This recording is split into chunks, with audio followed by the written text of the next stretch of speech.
Hello and welcome to the next episode of the Joe Martin podcast or show, whichever. Can you guys give yourself an introduction? I don't want to mess up your name because I already messed it up one time, so you guys introduce yourselves. All right. I'm George. I am the drummer of the band. I'm Robert Flores and I play guitar. My name is Lincoln. I play keyboard and I do backup vocals. My name is Chris, and I play rhythm guitar, and I also do vocals. My name is Rosana Corona, and I play bass. Yeah, and our band, we're called the Principium, so that's us. How did you guys even get that name?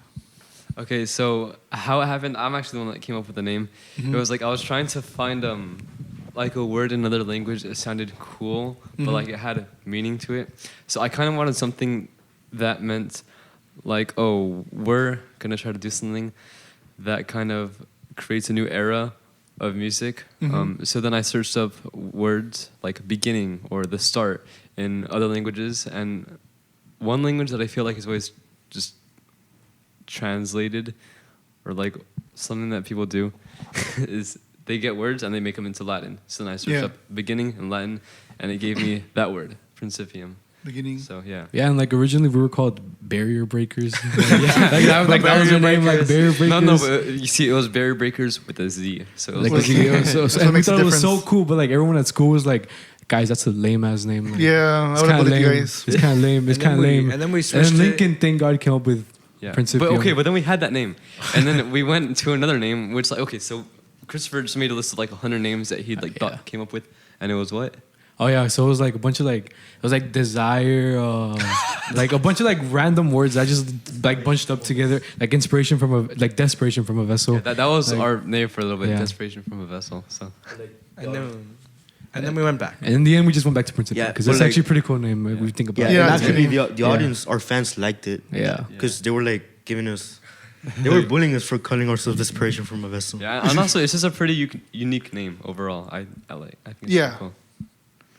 That's interesting. So can you guys give yourself, I guess, a backstory like to like how you like became musicians? I guess you can go from that way this way. My bad, what was the question? What was your like the beginning of your musical journey? Well, Like to be honest, what got you into music basically? okay, so long story short, we were in our music class. No, but like personally, like why did Personally, you what start? got me into music? Yeah. Yeah. Oh, I guess what I think about that all start from a super young age, like whenever I was like 4 or 5, my mom would make me take like violin and piano lessons because not to be like stereotypical or anything, but she's Asian, and in a lot of Asian culture, no, hear me out. Like No, in it's Asian okay. culture, Yeah, I get what you mean. like your parents like they want you to like excel at something, mostly like musically or academically. So my mom put me in piano lessons and violin lessons, and since then I've always like kind of played those two things, and then okay, well, for me, it started all off with Seven Nation Army. My cousin pulled up with the bass out of nowhere, started playing that, and I was like, I like it. And so then I bought his bass off of him. We started the band, and I started playing. All right, for me specifically, so like I'd already been playing like acoustic nylon string guitars for like a while, for like that started a while. Yeah. Yeah. that started when, like what year? That was like around 2016, like when I got my first like nylon string guitar, like those classical guitars with like the weird, like the strings that feel weird. And then after a while, well, you know what? I hated rock music at that time. I thought electric guitar was stupid. What did you usually like listen to? It's like at the time I listened to like a bunch of classical music, like flamenco, you nerd. or like a bunch. I was like one of those. I was like, you know what? I'll become a flamenco prodigy when I grow up. I'll become a flamenco prodigy. But then over time, like I met Lincoln and we like became super close friends. And he brought like his influences towards me. Yeah. And then I brought my influences towards him. And he actually got me my first electric guitar. He bought it for me, and so then I have such a soft spot for Lincoln for buying me my first electric guitar. Okay, but after classical music, he was super into what? Into rap. Oh yeah, I was super like rap. I was like really like into rap, like Juice WRLD, Lil Baby, like. And that's like the complete opposite between rap and Yeah. rock. What about you, Robert? How was your? Well, for me, I also started with lessons. Actually, we can skip you. Not playing. You're already been on. Yeah, I've been in here. I've been on here before. Get out, bro. You've heard enough from me. We already know all about you. Go. Anyways, so I began with lessons when I was little. And, well, I just learned with lessons, and yeah, that's basically it. So you were kind of like put into it. You weren't just like it wasn't out of your own self-interest, or how was that? It was kind of like a mix of interest, and my parents just wanted me to like do something. Yeah. Just do something in my life. Do something with your I life. tried sports, and then after sports, I kind of like What sports I did you gave do? up on sports. What it was sports? soccer. Soccer, I did of course. soccer. I gave up on soccer. So months later, I just like I heard that. They're roasting you over there. Carry on. We love you. I didn't hear anything. Go. anyways again. Well, my parents wanted me to like do something after Yeah. I quit soccer. So I saw this guy in church who played bass, and I was like, I want to do music like him, and I want to Shout join. out to the bass though. Rosendo, can you like let me talk? Give me the mic, bro. So yeah, I saw this guy playing bass, and I wanted to like play something like Yeah. at church too. So I began with acoustic guitar, and then I bought my electric guitar, and that's where I just started off playing rock music and metal and all of that music. And then I met these guys years later through Instagram and through School of Rock, because I saw Chris going. Dude, there's a funny Yeah. story behind that. So like, Damn, they should have skipped. oh, you want? Yeah, okay, go. I'm sorry. I'll Wait, tell. but also, I'll tell Robert, you I just have a after. question. Like, how old were you whenever you started like just learning? He was in the guitar and womb. stuff? Well, that's just the confusing part for me, because I began playing when I lived in Mexico, like when I was like let's say like no, not 9, like younger, like probably like 6, 5, 6, yeah. Yeah, okay, that- And then I did music over there in Mexico for like a year. Then I quit music, and then that's where I just began doing soccer until like I was in like what 7th grade. Yeah, 7th grade. I was like 12, 13, and I began doing music otra vez. And well, yeah, that's I was like at first I was like 5, 6, then I just quit, and I began music again like when I was 12. Cool. All right, now. Finally. Yeah, it's finally. The my drummer, turn. the drummer. So for me, I'm the drummer.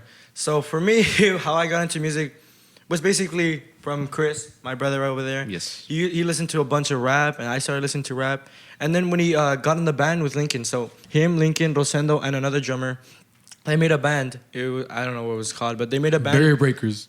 Barrier Breakers. Breakers. They made a band so they could do a school play or like school Okay, so talent show. if you want us to tell the story about, like, could I tell the whole story about how the band formed? Wait, and hold on. everything? Give me a second, bro. Okay. Give me a second. Give me a second. Give us a So second. basically, they were in the band, and I'm like, I wanted to join them. Like, I wanted to play music with them. I was so hyped, and I was like, I remember that one day I was with Rosendo and Chris, and like trying to find what instrument to play. I was like looking at triangle and harmonica or something, and then they were just like, just buy drums, and eventually I did. I got my electric kit.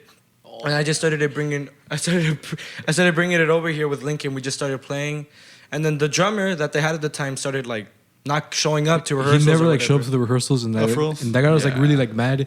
So we kicked out. Because he would be like, oh, I can't make it today. I'm sorry. And then like later he'd post on his story like him hanging out with friends and just like screwing around. Oh, We still yeah. love you, Jose. We still love you. Yeah. We still Yeah. love you. If you watch this, So He probably won't, but anyways, that happened, and then eventually, I just became a part of them, and then eventually they kicked out the other one, and they brought me in, and then after that, I got my first acoustic drum set, and from then on, it just went forward, pretty much. So how did you guys all end up meeting? Because you guys met through school, right?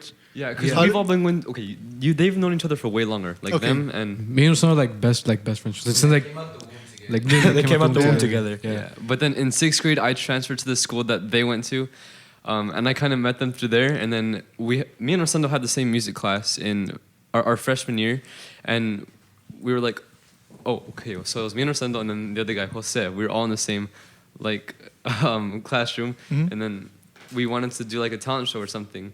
So then it all started because I'd watched the movie Bohemian Rhapsody. I love that movie. And then so naturally that song, I'm a piano player, so the song Bohemian Rhapsody is like a super cool song to play on the piano. Yeah. So I learned that one, and then Jose learned it, and then Rosendo was like, oh, Chris kind of plays guitar, and then we brought Chris over, but then Rosendo didn't really have anything to play, but his cousin had a bass, so then that's how he started with the bass. Well, And- actually, it kind of started as a joke at first. It was like, because it was like, Lincoln was like, oh, imagine if we just formed a band. And I was like, oh, like I would Why say that not? every day we went to music class, Yeah, we're like, oh every yeah, this day. band is going so great. And then I was like, whoa, I'm kind of learning the bass because my cousin at the time had the bass. And then I was like, oh, and well, Chris is playing guitar. That's when he was playing the nylon. And then I was like, well, right there, we have a guitar, we have drums, we have bass and piano. And I was like, we're good. And then that's when we formed the band.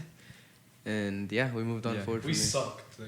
Bad. We sucked. We would practice inside a guitar. What songs room. would you originally do? We played the same 2 songs. Oh no. Okay. Practice. Yeah. Okay, so it was March 2020. We had like rented out this little. There was one of those practice rooms in Guitar Center. I don't know if you've seen them. They just have like a drum kit and it's like an empty space. So we went in there and for like the whole hour and a half, 2 hours, whatever it was, we would play Bohemian Rhapsody and Seven Nation Army. Oh no. Because, I told you Seven Nation that Army. song.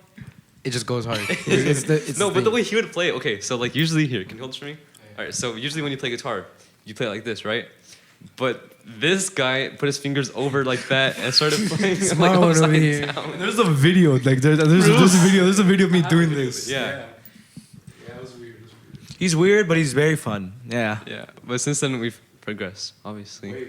Yeah, a lot. Progressed a lot, a lot. We've done so many venues now. I don't know how many we've done. Biggest waste of money though to practice in the Guitar Center room. Yeah, I For know. two Like- songs. For 2 songs, they never completely learned. 2 songs they never completely finished. Yeah. Yeah. We love your Guitar Center. $40 an hour, I think it was for the rooms. It's pretty fun though. Pretty fun. Yeah. So talking about venues, like what have been some of like the craziest experiences you guys had so far? Like crazy, like good or bad? Both, why not? Just don't mention anybody by name. Got it. Of course. Keep it anonymous. Keep it anonymous. So who would like to tell the story? I guess. Oh yeah. Is he gonna get you fired? Okay. Anyways, there's I just said. He just said, bro. We love you. We love you. We love you. we love you. He's gonna get cut. Don't mention it. I'll no more. bleep it out. Don't worry. Yeah. Continue. Continue, Robert. Actually, yeah, you tell the story, Robert. You tell it. Yeah. Anyways, there's this restaurant that I really liked, Yeah. and I would go with my family like almost every weekend.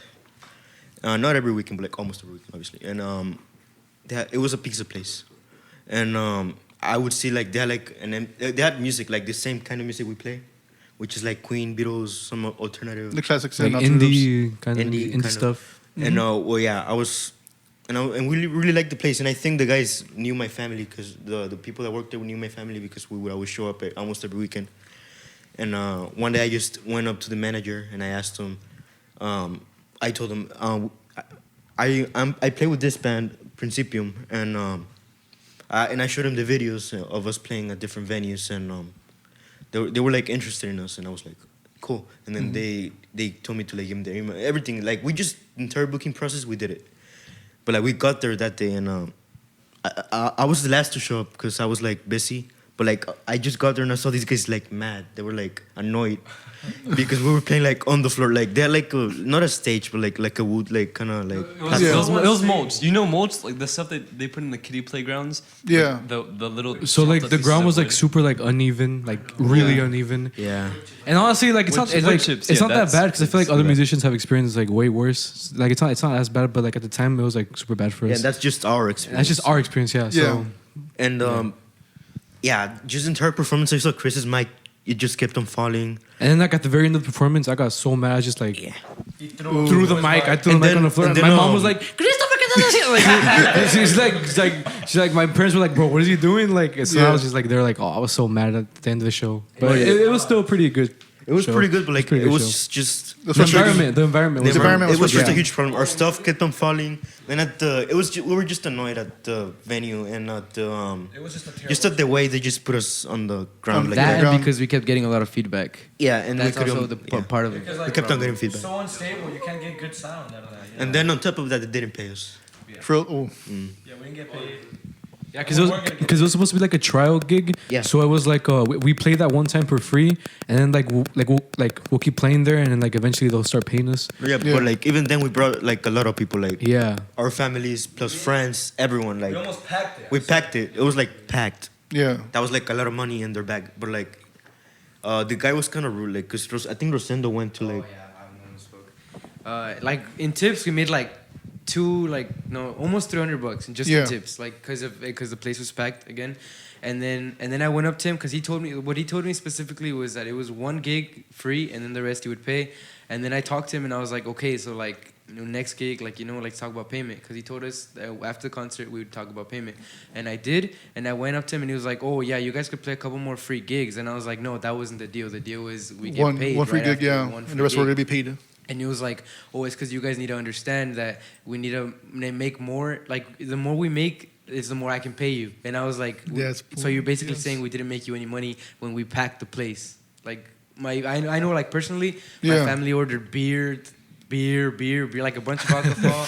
And like, Mexicans again, right? But the Mexicans again, yeah. But then it's like, and a bunch of food and pizza, like at least basically there was no way they would.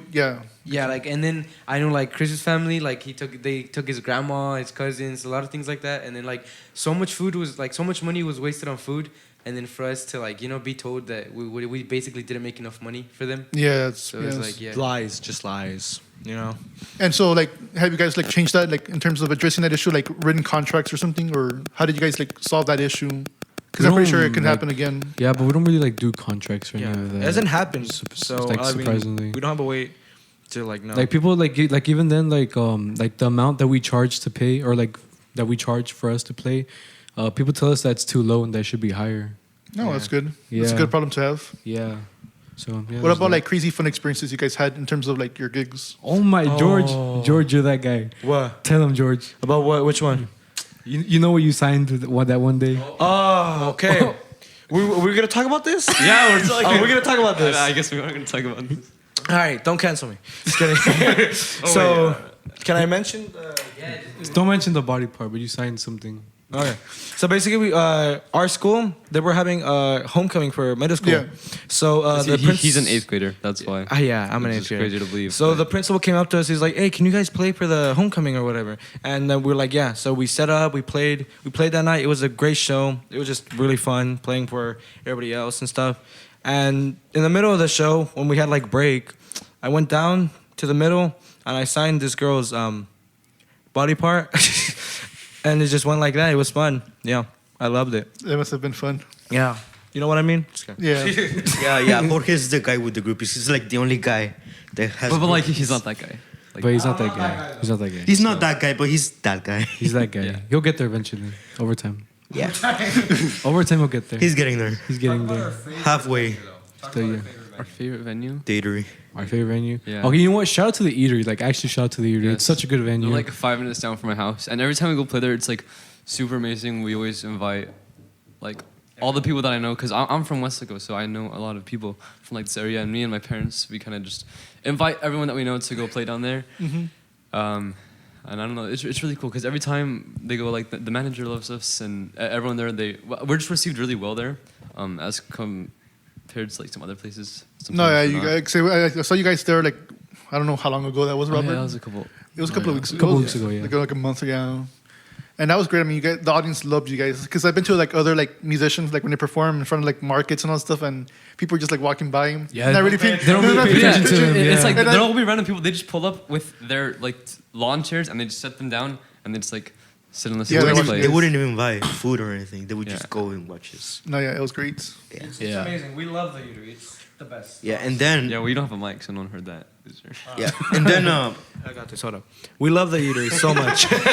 I had to address it. We love the Eatery. It's like our favorite, and we want to keep playing there forever and ever. Please yeah, what he said. accept us.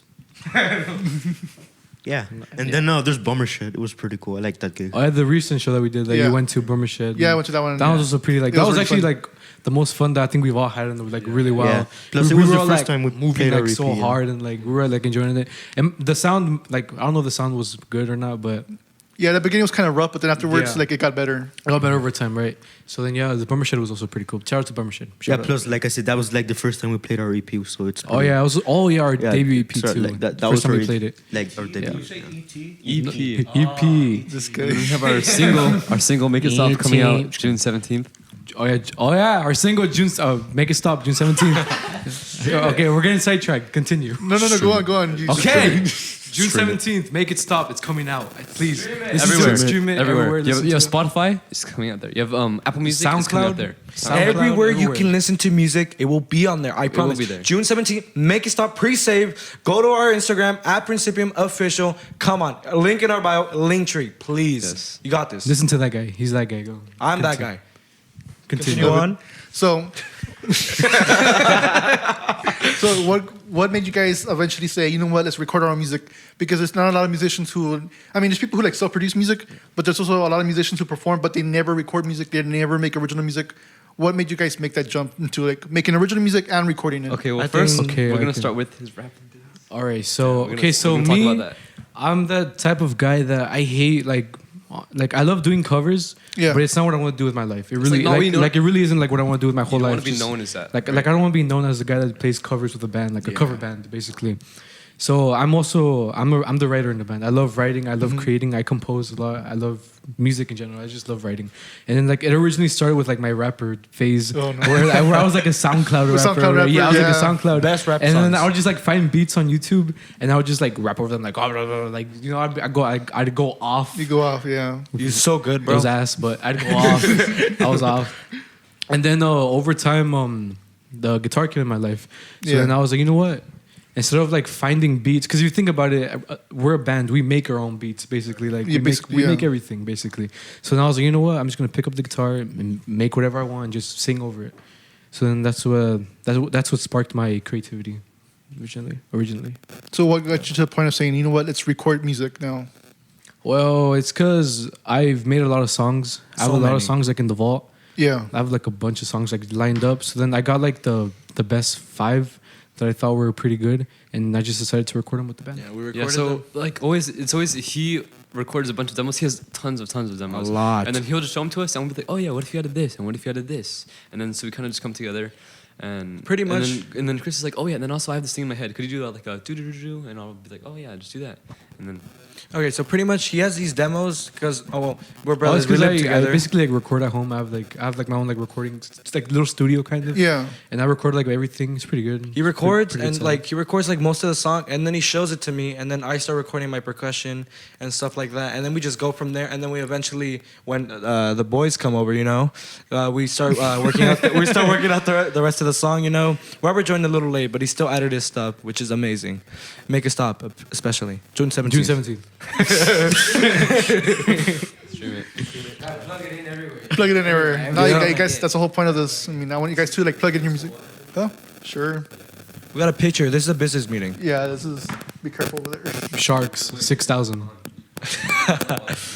Anyways, ASMR. What songs are you guys most excited about from the EP? Like, what songs do you guys really like? This is our best. Like, this is what I really wanted to do. all right, I guess let's name each of our songs. No, not yet. But I just want to say, like, truly, I think every single song on there, like, there's no bad songs. It's like, There's no talk bad about it. song. It's just like what I your didn't taste say is. I didn't say anything about bad songs. So, like, which is your favorite ones? Like, Like, wait, which one do which you one think did you will okay? go Which off? one did you feel most proud about writing? it really Oh. depends on your mood. You gotta have a one that you know One, you really I felt guess close to. I guess the single. Okay, no. First, my favorite one was "How to Go Wrong" for like a super long time. Mm-hmm. I love that one a lot because of the changes that I made to it. Because originally, like most of my songs start off like super basic, but then over time I like add a bunch It of like, adds on, yeah. layers to it, and like it becomes like a whole like massive like sound. It becomes really big. So then, "How to Go Wrong" was super my favorite song for a while. So then over time it changed to "Make It Stop" because that's my favorite song right now. Yeah. What about you guys? I think, I'd say the same. Make It Stop and How to Go Wrong are probably like our biggest achievements, or for Chris especially because he's the writer, of course. I think Make It Stop and How to Go Wrong. I think Whatever Happens to Tomorrow is a cool song just because since 2 years ago we've had this song. And I remember one day Christopher, Rosendo, and George came over and they performed it for me because I've never heard it before. They were just like, I didn't know what it was, but they just all started playing it together and I was like, oh, hey, it's a pretty cool song. And still 2 years later we have the same song. We just added a lot more stuff. Yeah, harmonies and then a whole guitar solo too. Going And, back to like his layers or whatever and all the songs, what was it like the last like 2 weeks before studio? He added like so much to every single song. It was No, like, we actually had a conversation about that earlier. I think it was yesterday, right, or the day before. Oh yeah. It's because I have so many like thoughts in my head. Like I'll explain basically. So Yeah. basically, you sent me some of the music, and I was telling him that like I was having issues towards one of the, I forgot which song it was, towards the end. Like Oh, How there Did was It too Go many. On? Yeah, That's there's too right. many layers where like I couldn't really hear the Yeah. vocals, and I wasn't sure like it was my headphones. Then I tried it on one of my speakers, and yeah, there was a struggle with that. Yeah. But yeah, it's because originally like for like the mixing of How to Go Wrong, the vocals were like super low, like way lower than like it was now. And then our producer Josh, we told him to like raise it up like higher, because it was like super low, obviously. Yeah. And then I think he found the good balance too, because I can still hear it. It's still hearable, but like once you read the lyrics, I think it becomes like way more like audible. Yeah, it becomes easier. Yeah, It becomes easier to understand like what I'm saying. Just because also he likes to focus on instrumentation, which is like such a cool thing because not everything is about like. It's because honestly, I hate my voice. I really hate my voice. So I really like my production. I like, or like the songs that I make them super like instrumentation, like yeah, I noticed that. like hide bass, like your nice, voice, like yeah. nice. You know? Yeah. Like I think it's a really nice voice, but the music that he does, it just like all blends together very well. I think. Are you gonna, I thought you were gonna add something because you're looking over here. You gonna add something or what? And then you, what was your favorite song? Have you? My bad. The only thing that I was gonna say was that to edit his songs, it's a pain in the back because you have to scroll and scroll and scroll through hours and hours of guitar and recordings of guitar and drums like over and over and over and over and bass like there's so much to it, like you don't understand, like. And then our producer would complain about it too, right? He'd be like, oh, like it's because it's if I do this I have to do this, and since there's so much layers, there's so much like too much to do, Like volume wise, so like if I would record like this part, he'd have to lower it down so the other part could be louder or Yeah. whatever, just to make it even or whatnot. So yeah, that's just the way I am. I would just record with a bunch of layers. What about you, Robert? Over there For scratching me, yourself. my Little cat. my Alright, go. Sorry. my favorite song from the EP Yeah. is well, I have two favorite songs. Mhm. Well, in my case, because I'm the guy with the solos, you know, and I'm the solo guy. That's like my specialty with this band. And my two favorite solos was Make It Stop and Whatever Happened to Tomorrow. Yeah. Well, first of all, Make It Stop because it's that type of solo that you just struggle to like write it. Like I think it took me like 60, 70 takes in the studio. Oh yeah, it was like a lot of takes in the studio, but and in the end, Josh did this cool thing where he like got pieces of each one, Of each song, and yeah. put them together. Yeah, so it's like a mix of all the solos I. 70 different guitars. Yeah, it's like it's a mix amazing. of.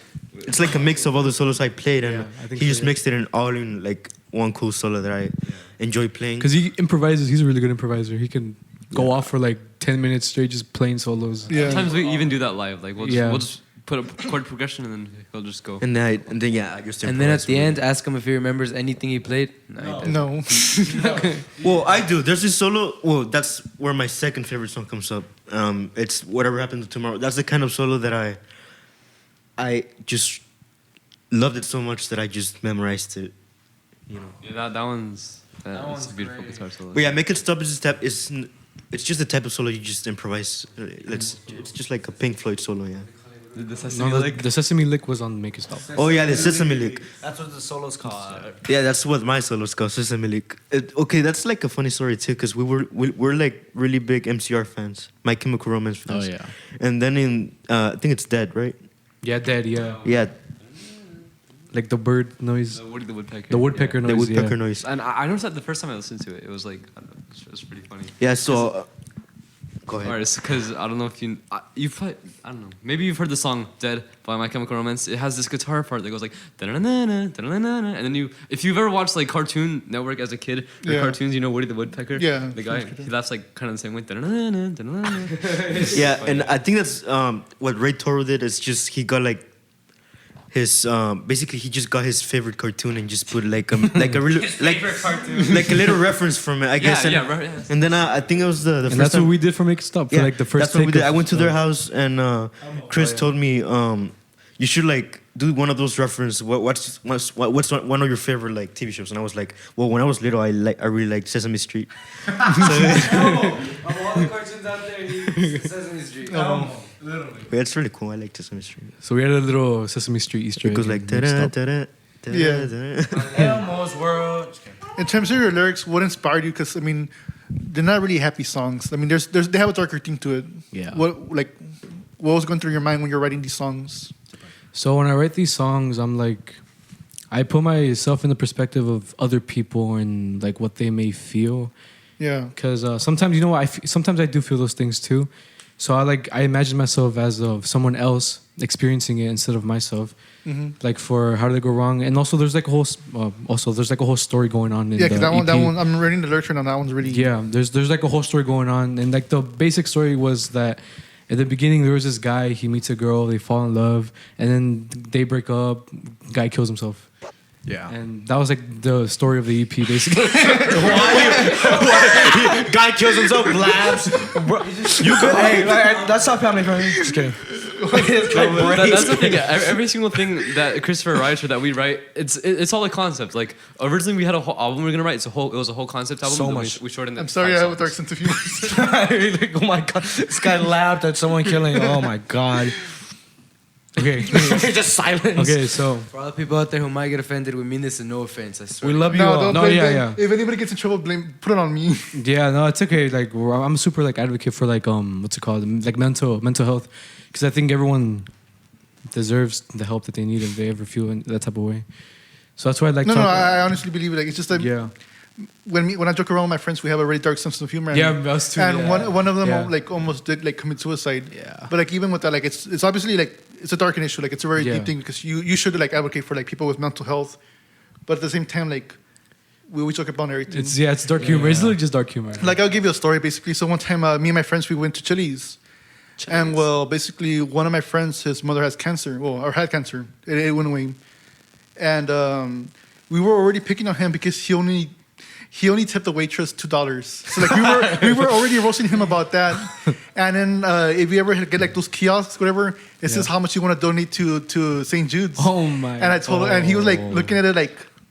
And he put like for like $5.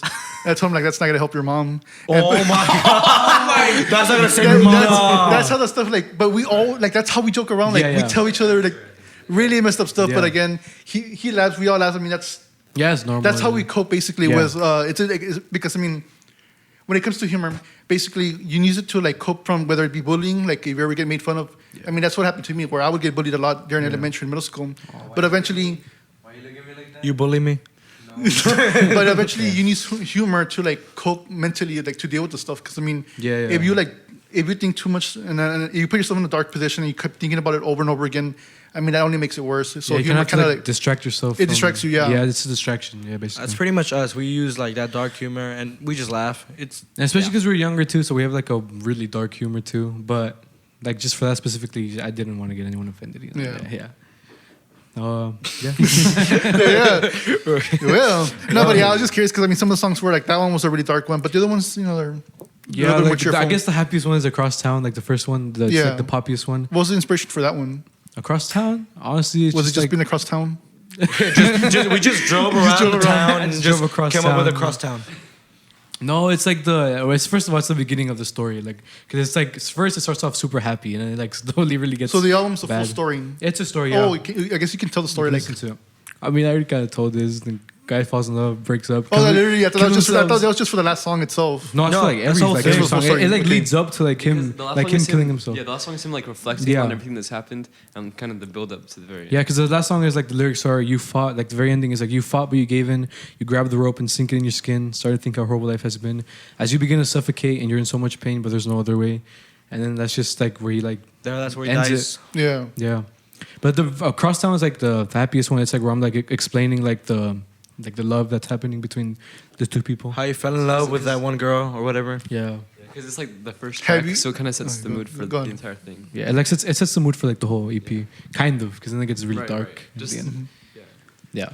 Out of curiosity, because you mentioned the groupie thing, have you guys like ever like learned music because of like you're trying to impress a girl or like do something like or ever used it to impress a girl? Basically, your musical skills, I think I can speak for everybody. Everybody showed off their their talent, musical talents talent just to impress a girl. to flex. Yeah, to flex. Drums can't do much. I can look at these arms. Okay, just kidding. Hago gaitas spaghetti noodles. They tell me, the one thing they always tell me, bass is never heard, so I can't really impress a girl like that, you know. I mean, I don't think we make songs to impress people. No, I don't think I Chris think does it's that for- at No, all. not Like, making so songs, you- but like, have you ever done it? Like, Yeah, like still. because if some you- guys have told me like, that some of them like they picked up guitar just to like in the beginning just to like impress a girl, but Oh. then they just continued going on with music. Oh no, I don't think any of us picked Honestly, I up think an for all of instrument. us, it was just like the actual like just pure love of music. Yeah. Like we just love it that much. Like, Bunch we of just- None of us wanted to. no, we're nerds, dude. Like actually, we're nerds. Like we're nerds, dude. You know, I'd rather like sit in my house in my bedroom with my guitar than go to a party with people and this. and that. You're more introverted. I used to or- be way more like extroverted because I used to play soccer. I was really good at soccer. Yeah. I wanted to become an athlete. He was the best goalie. Yeah, I was, like, actually, I'm not even super- kidding. Like the ball goal, he would throw himself like across the entire. Oh, frame. Yeah, I was like really good like player. He still is. Just Mexicans, like this guy says. Anyways, I wanted to become a professional goalie. You Yeah. know, then the music came to me, and then like everything just I completely sidetracked to music. Yeah. Now he's an '80s guy. Now I'm an '80s person. He's that guy. I'm that guy. You're that guy. What kind of changes did you go through out of curiosity? Because when I was in middle school, I was playing a lot of football. So like you were kind of like the high status, whatever, because Yeah. sports. The jocks, all the people, yeah. And then like band's kind of the nerdiest thing. Yeah. Did you like go through like any kind of troubles or like changing friends or anything like that? Because that happened to me a lot. Where when I was becoming part of sports, all the guys I would hang out with were like, oh, he thinks he's better than us just because he's Yeah. playing sports. And then later on in band, later on when I joined, I was in high school, I was in woodworks. And basically, one of my cousins would like always be like, "Hey, you should join band. You should join band." Like, no, like that's for nerds. So like, what are we gonna be doing there? But eventually, we got into band basically. So like, did you go through those kind of changes where certain people were okay with you, and then they changed, and then I feel like back then it was way worse than it is Yeah. now. I feel like now people can actually like accept you. Yeah. But at the same time, it's like actually go because Our school isn't like that stereotypical thing that you see. Like, Yeah. oh, he's the football player. He's like the coolest guy, and he's Yeah. like just a little nerd that sits in the corner reading a book. All day. Like, the stereotypical thing that you'll read about in a book or that was see in a Lincoln. movie. That was also Lincoln. It doesn't really exist really. So Yeah. cool, I can tell you. Yeah, because like he said, like in our school, it's like super like enclosed, and it's not that It's big. like It's not. everybody knows It's not. everybody. Yeah, everybody knows Yeah. everybody. Yeah. The school's not that big compared to like Sherryland or like Memorial, Nicky Rowe. It's like super massive there. So obviously, I feel like they probably have the stereotypes. Not us. We were. But like for everybody's us pretty personally, Yeah. we really don't. no, it's because Yeah. I'm also from a small school, so I'm surprised that you guys had the opposite effect. It's interesting. Yeah, nothing Our happened. class is like 80 people in total, right? Like our whole grade level. So Oh yeah, I mean back then it was like 100. Well, yeah, it was like something, 150. And a bunch of people just left and started leaving, and they went to Memorial and Nicky Rowe. See, like you guys see that's a small class, but like my graduating class for high school, it was only 29 students. Oh, that's So like the fact that you guys are saying like 80 students is small, I'm like, oh shit. No, but I feel like I don't know. I feel like that small amount of people isn't enough to like really make separate kind of cliques and groups of people and stuff, like as you would in like a traditional public school. Yeah. But I can still see how that would happen. I mean, 29 actually, people. as for his changes, I think he actually did go through some because back like before when he was still playing soccer, Yeah.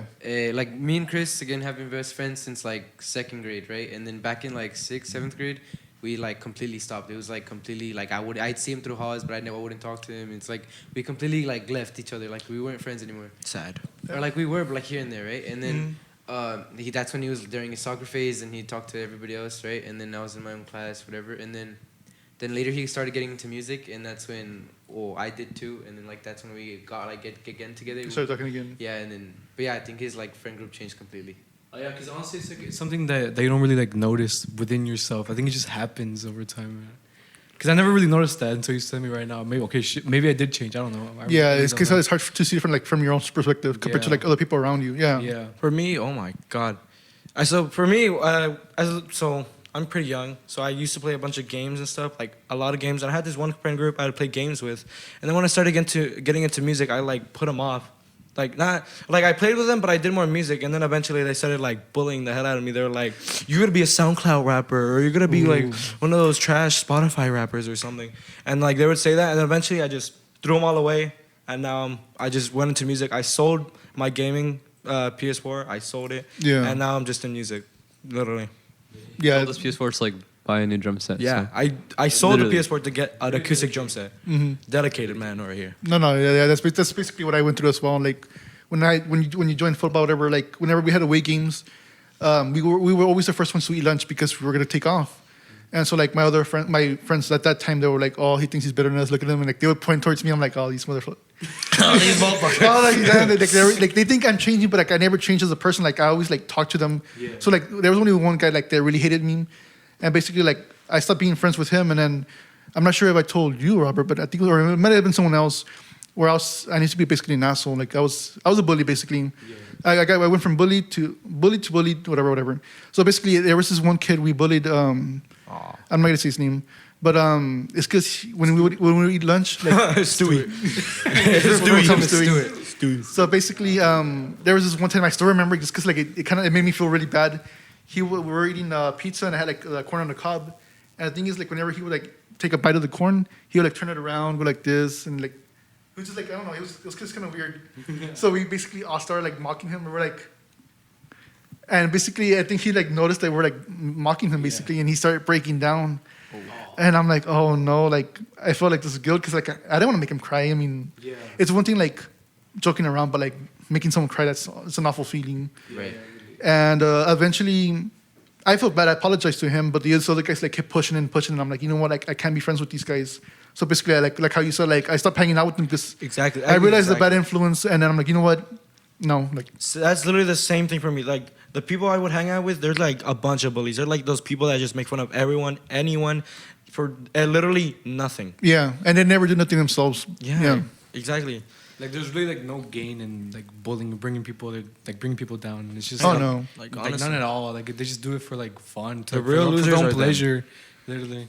No, yeah. So that's when I started realizing that it wasn't really the bullying that I enjoyed. Like it was just me hanging out with a group of guys. Like that's what I enjoyed, not the actual bullying. It was just, I guess the reason why I kind of enjoyed it was just because it was you were doing something with your friends. Yeah. You felt belonged. You felt like you belonged. But then that's not a group that I wanted to belong with. So then eventually I became friends with the guy we bullied, and then we had our own friend group. Yeah. You became friends with the guy you bullied. So here's the worst part. It turns out that I was actually related to the guy. He was like a distant cousin. Oh really? So I'm like, oh shit, that's even worse. Oh my god. Yeah, but after that, we made up and we became friends, and we had a friend group throughout from 8th grade to like high school. Like we were friends, and we made our own groups, and yeah, that's the happy ending. Happy ending. After college, we just stopped talking. So Oh, bro, we don't talk about that dark ending, okay? yeah, we don't talk about we go with the happy ending. Yeah, But basically, yeah, like what you said, like I understood. Like I mean, it happens a lot. Yeah. But these guys are good people. I mean, you have a good set of friends here. Fuck you. Nah, Yeah. you. Just kidding. We love you, George. Yeah, I love it. I don't. Just kidding.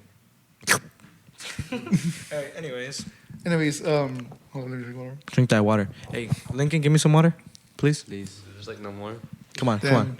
You can take the rest of it. Yes. You finish the fishbowl. Oh yeah. Get that ASMR. Serving water. Water, H2O, dehydration. No. Shut up. What do you guys plan to do like with your music afterwards? Like you gotta release your EP, but then like what do you plan to do afterwards? Recording our album. Just start recording our album that we wanted to, and start working on other demos that Chris probably has. Start working on new music or older ones we've had. Just working on it's songs. it's like I said, I have a bunch of like songs, like a really like a good amount of songs lined up, ready that I've been like saving for a super long time. Some for like 2 years. Dang. Probably it's crazy how like long I've been writing, and it's cool because like I really like gotten better at it. Like it really is true. Like the more that you work at something, you really do get better at it over time. Every Yeah. song on the EP is like at least 1 year old, right? Yeah, it's like at least a year old. A year old. Some of them even 2, right? I think. For the EP, at first it wasn't gonna be EP. It was gonna be a full like 13-song album, but because it was like the story that we told in like the 6 songs that we recorded, or 5 songs. Yeah. Originally it was told in like full 13 songs, but then we were thinking about it. 1, it would have been way more money than what we paid, and 2, we weren't sure if they were ready. Like towards the end, like I said, when he started layering and adding way more things to it, we weren't sure like we could get to all of them in time and to like record for that day. Yeah. Yeah, it's because I have like a pretty like self-awareness of like bad songs and good songs, at least for like the ones that I create. And I feel like the most like the 13 ones that I made, they weren't ready yet. How do you like, figure that out? so- Like between a good song and a bad song?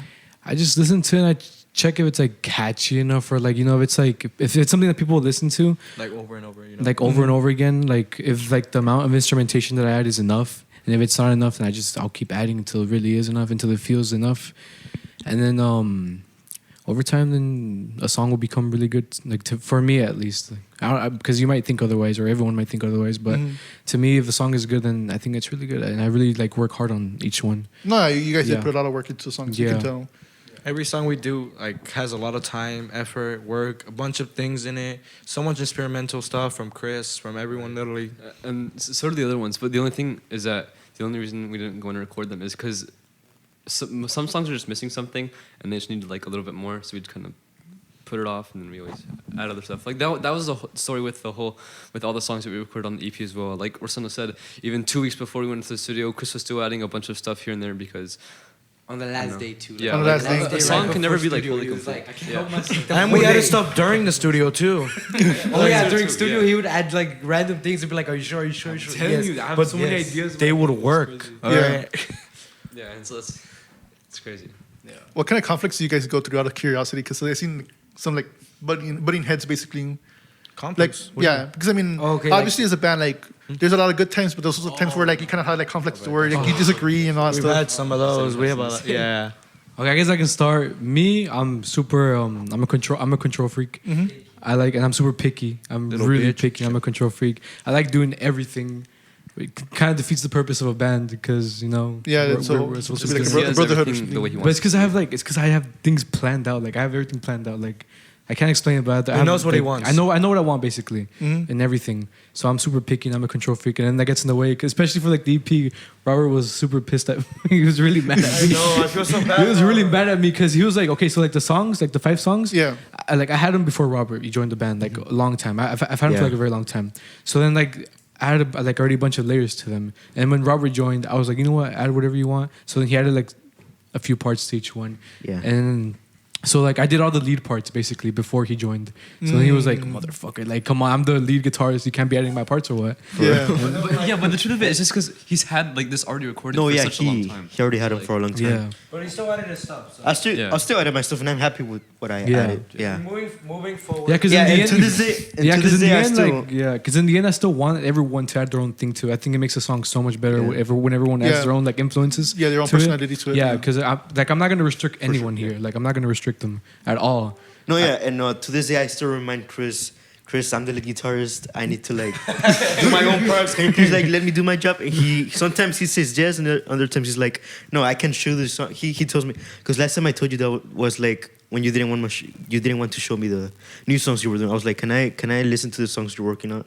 And he was like, no, I need to finish them first. And I was like, you better not do the lead parts before. No, I promise. I won't, I promise. So that's what I was promise saying. I I Unless that's you have like yeah. such a clear vision. Yeah. Because like for a lot of the songs, Oh, yeah. that's what it is. Yeah, for the Yeah, last songs, but- it's just me having like a really clear vision of what Yeah, I want. he's the type of guy that has like a clear vision of what he wants. He's to a do. visionary, yeah. Yeah, well, it's his music too, and we just add stuff to it. But we're bands. How do you usually solve the conflicts afterwards? Like, you have your issues, but then like, how do you end up like solving them? We make a joke. Make a joke, humor. Humor, our dark humor, our dark humor gets in the way, and then we just like all cuddle each other. Yeah, We just cuddle each other. yeah, Basically. basically. That's basically all it is. Like we'll be fighting, and then 5 minutes later we'll be like, you know what? It's whatever. Yeah. Well, yeah, that's what happened yesterday. Cause Oh, that was just I was yesterday. like, I was trying to like play my acoustic guitar, remember? Oh, And yeah. they were like, you should do electric, and I was like, no, I want to do acoustic. Yeah. And we ended up like just doing Oh, that's acoustic. something that was happening. No, for your podcast. Okay. Yeah. Yeah, there's a set. Oh, we have an acoustic set for one of our songs off of the EP coming after. After the podcast. Yeah. After It's has to be fun. Well, You're going- that's pretty much you're it. going on about acoustic. acoustic. He wanted acoustic, he wanted electric, and then they were just like arguing for like the longest time. Well, It's because I thought like for like the performance that we're gonna do today, I thought maybe I should do the acoustic and Robert should do the electric Just like make it sound more full. to make it sound more full. Yeah. Yeah. But then Robert was like, no, I really want to try acoustic. And I was like, electric is the move, trust. And he was like, no, trust me, bro. But then he was saying that like in your podcast with like the Vivi one with Vivi, Yeah. that you weren't like really familiar with like the Yeah, because you were more into like doing acoustics. You told me that with the bands we worked in before, it was just all acoustic. And Every performance I ever had was. I feel like it would like help you more if we did all like acoustic. No, So that's what I was saying. Yeah, because every other band I had, like, I normally go with acoustic just because it's easier just to like To like mix and with equalize. the mix, that and the equipment. Like I don't have to deal with a lot of like the cables and all that stuff. Yeah. Makes it and easier. In the end, I just gave it Yeah, acoustic, we original came acoustic. to a compromise, and instead of because how the song originally is, like whenever you guys hear it, it's acoustic guitar and there's electric guitar. But now instead of playing it on the acoustic guitar, it's going to be on the ukulele. Oh yeah, I'm gonna play it on the ukulele. Ukulele. Yeah. To make it different for the podcast, just for Mr. Joe Martino. you. here. And it's gonna be like an exclusive performance of that song. Yeah. So yeah. Out of curiosity, how did you come up with the logo? Oh, that's Robert. That's all Robert. That's all Robert. Okay, Robert's so- the advertising guy of the. Yeah, I'm the logo. guy that makes the logos and the advertisement and the social media, guest gigs and all. But like the logo, yeah. So when I joined this band, Lincoln gave me one of their shirts. It was the Principium shirts, and they had like was like- like instead of like it's a Greek letter. Yeah. It's the letter phi, PHI, PHI. phi. And they had instead of that they had like an actual like P with a pick with that literally a guitar It pick was like a guitar pick with like little with P inscribed social in it. media around it. Yeah. Well, yeah, that logo was just I thought of it and I looked at it and it was like kind of basic. I didn't like it, but like I still wore the shirt. I like the shirt. I still wear it to this day. This is a part. Anyway, so yeah, the thing is that the point is behind that shirt, like behind it on the back, they had like this Fibonacci spiral that we learned on our theory of knowledge class. Yeah, actually, that's not where we got it from. It was like we had told the guy the idea for the shirts of what we wanted and the meaning behind the name, and he was like, "Oh, well," because you remember how in 2K we learned about how Yeah, I wasn't the with him. Fibonacci spiral. It's like at the base of everything Yeah. in nature and around the world. So he kind of just added that and implemented that into, I guess our shirts. Yeah. Our shirts and and then we learned about it like with Yeah. at our school at the He had known about TOK. Well, I learned about it. Yeah, And I then was we like, learned about it, and shout out to Mr. Sargent because he taught me about it, and that's why I understood it, and that's why I chose that logo. Because the logo, it does. It looks like a P. It looks like a P. Yeah. Or It's just not a really. circle- a circle and a line. It doesn't really Yeah. make the sound of a P, but it looks like a P, and it makes sense with the Fibonacci spiral because that's the golden ratio. Yeah. So the Fibonacci spiral goes like by that ratio. And Y'all You probably guys, Yeah, you connects, guys really everything are connects. nerds. 1, 1, 2, 3, 5. They are. Yeah, I know you. No, but honestly, Yeah. the logo's pretty cool. No, it's pretty cool. It's pretty cool. It's also pretty pretty cool. Like, it's super, like, it looks super simple and basic, but Yeah, and it's hold really on, cool, hold honestly. on. And well, yeah, it's something that I figured out, and I just showed the guys, and they were like, "Yeah, we should like change our logo into that." Like, And the next day, we just changed everything, our social media, our logo. It into looks, that. it looks really cool. I like it. No, that You know, it looks yeah, really good. It's such a nerd. It makes you thing. guys stand out because Yeah. not a lot of people do have logos in the valley. Like And something that no, no, I feel like, I don't mean to like offend anybody, like any other musicians, but like they don't really have a logo. It's just their name. They usually just have their name with like a But, like, in font, the- like yeah, a different font. that and a picture of themselves, and that's Yeah. it. That's about it. I mean, I'm Yeah, not but lying. we're trying to sweat the small stuff, you know. Yeah, With the small. Oh wow. No excuses, guys. Okay. No you excuses. guys are slacking. Can we all say thank you to Robert for everything he does real quick? Thank you, Thank you, Robert. We love you, Robert. Thank you, Robert. Still better than Thank How you. did you guys like figure out your roles? Because you're the songwriter, you're the keyboardist, you do the marketing. Like, how did you guys each like?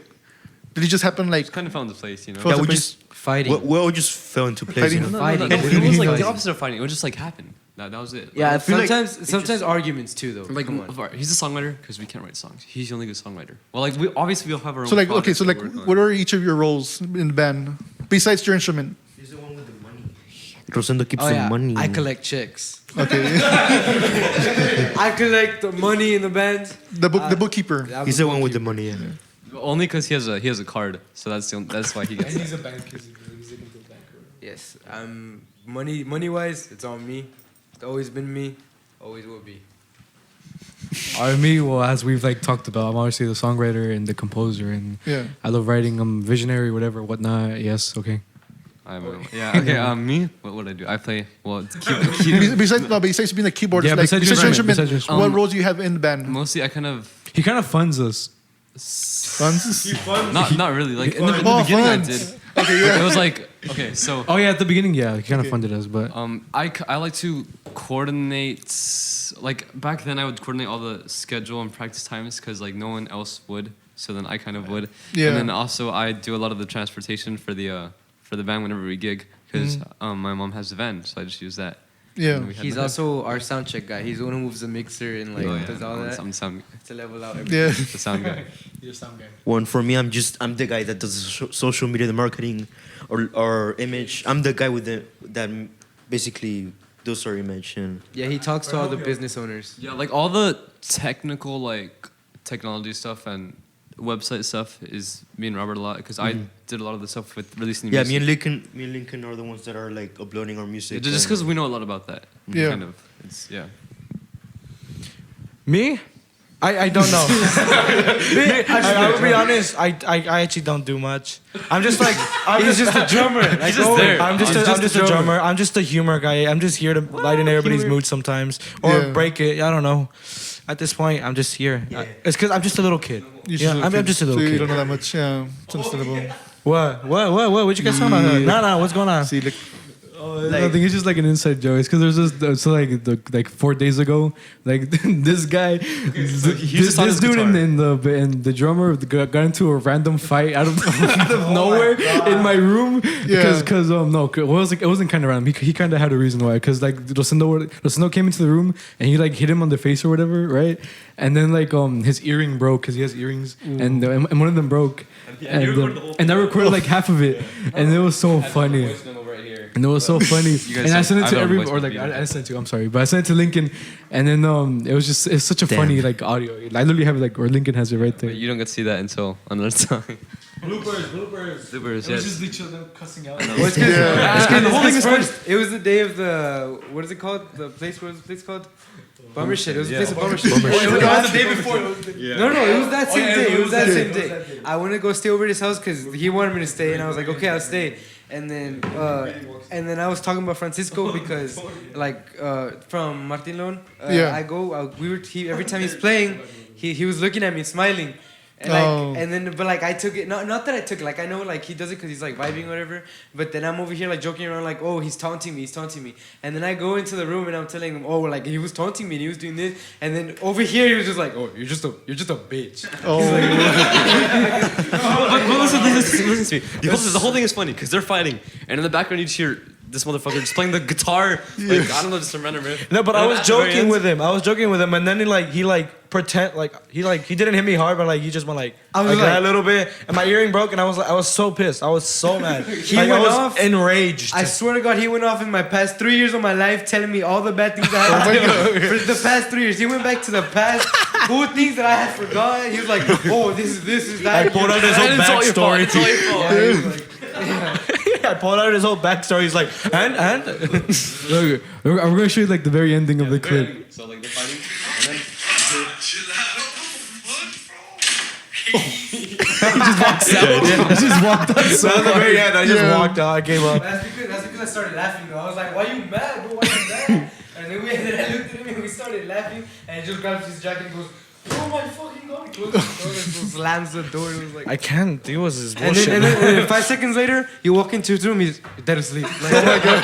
Come on, bro. it's just like 1 minute we're fighting. Like I said, it's just 1 minute we're fighting, and the other one's like, oh, okay, cool. okay, that's it. And then he jumped on me, and I woke up, and then we're okay now. You're I okay was like, now. why you mad? Why you mad? Don't be mad. It's okay. He's okay. He gave me a nice hug. No, but You guys- he pulled everything that I forgot, like Damn. my past memories, my breakups, he pulled my dog's death, he pulled my breakups, the reason why like people left my life, His like, 13 reasons why. he put everything under me, everything.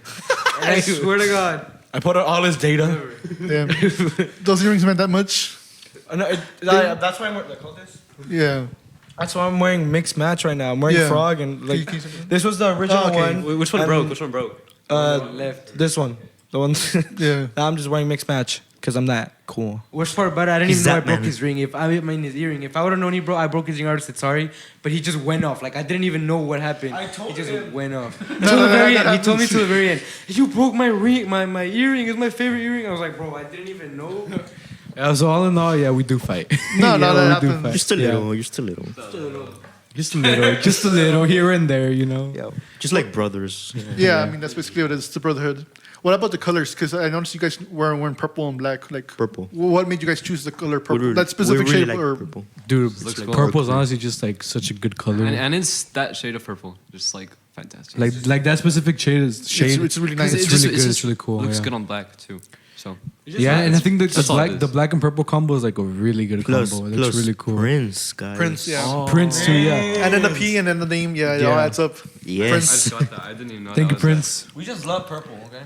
We just love purple, and it just fit in. Purple. And we just started using purple, and it just became like the Yeah, band because like thing. even with your shirt and the key thing looks really nice. I like it.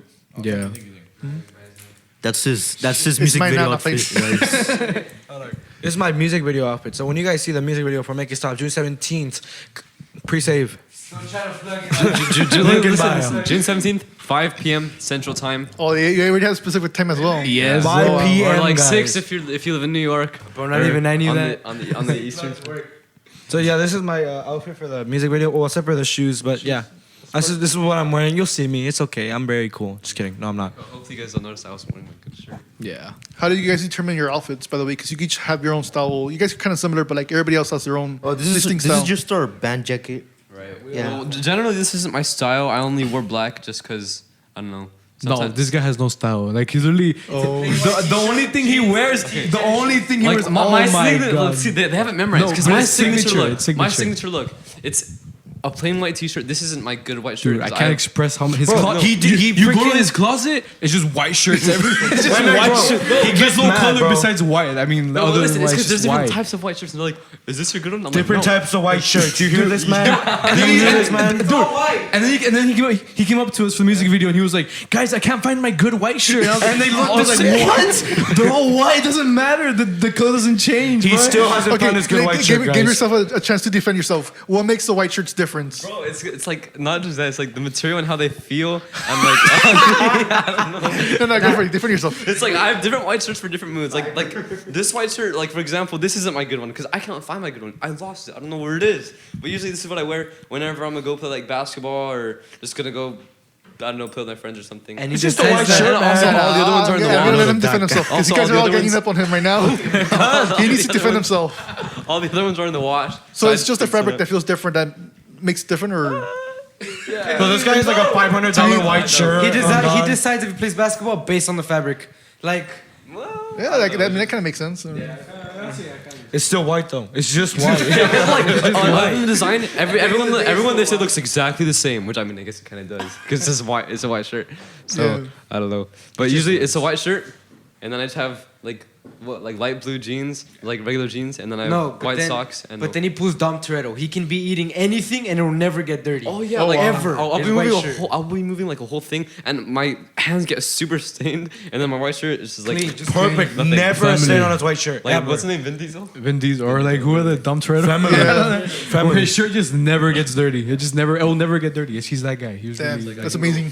That's a good talent to have, especially with a bunch of white shirts. I mean, Oh my god. Yep. Literally never gets anything. I've never seen a stain on any white shirt ever. Ever, any day. Alright, so for each You of our roll styles, around in the mud, and it'll be just like perfect. He's mastered it. He's mastered it. Alright, so for our styles, we just try to be unique. We're not trying to.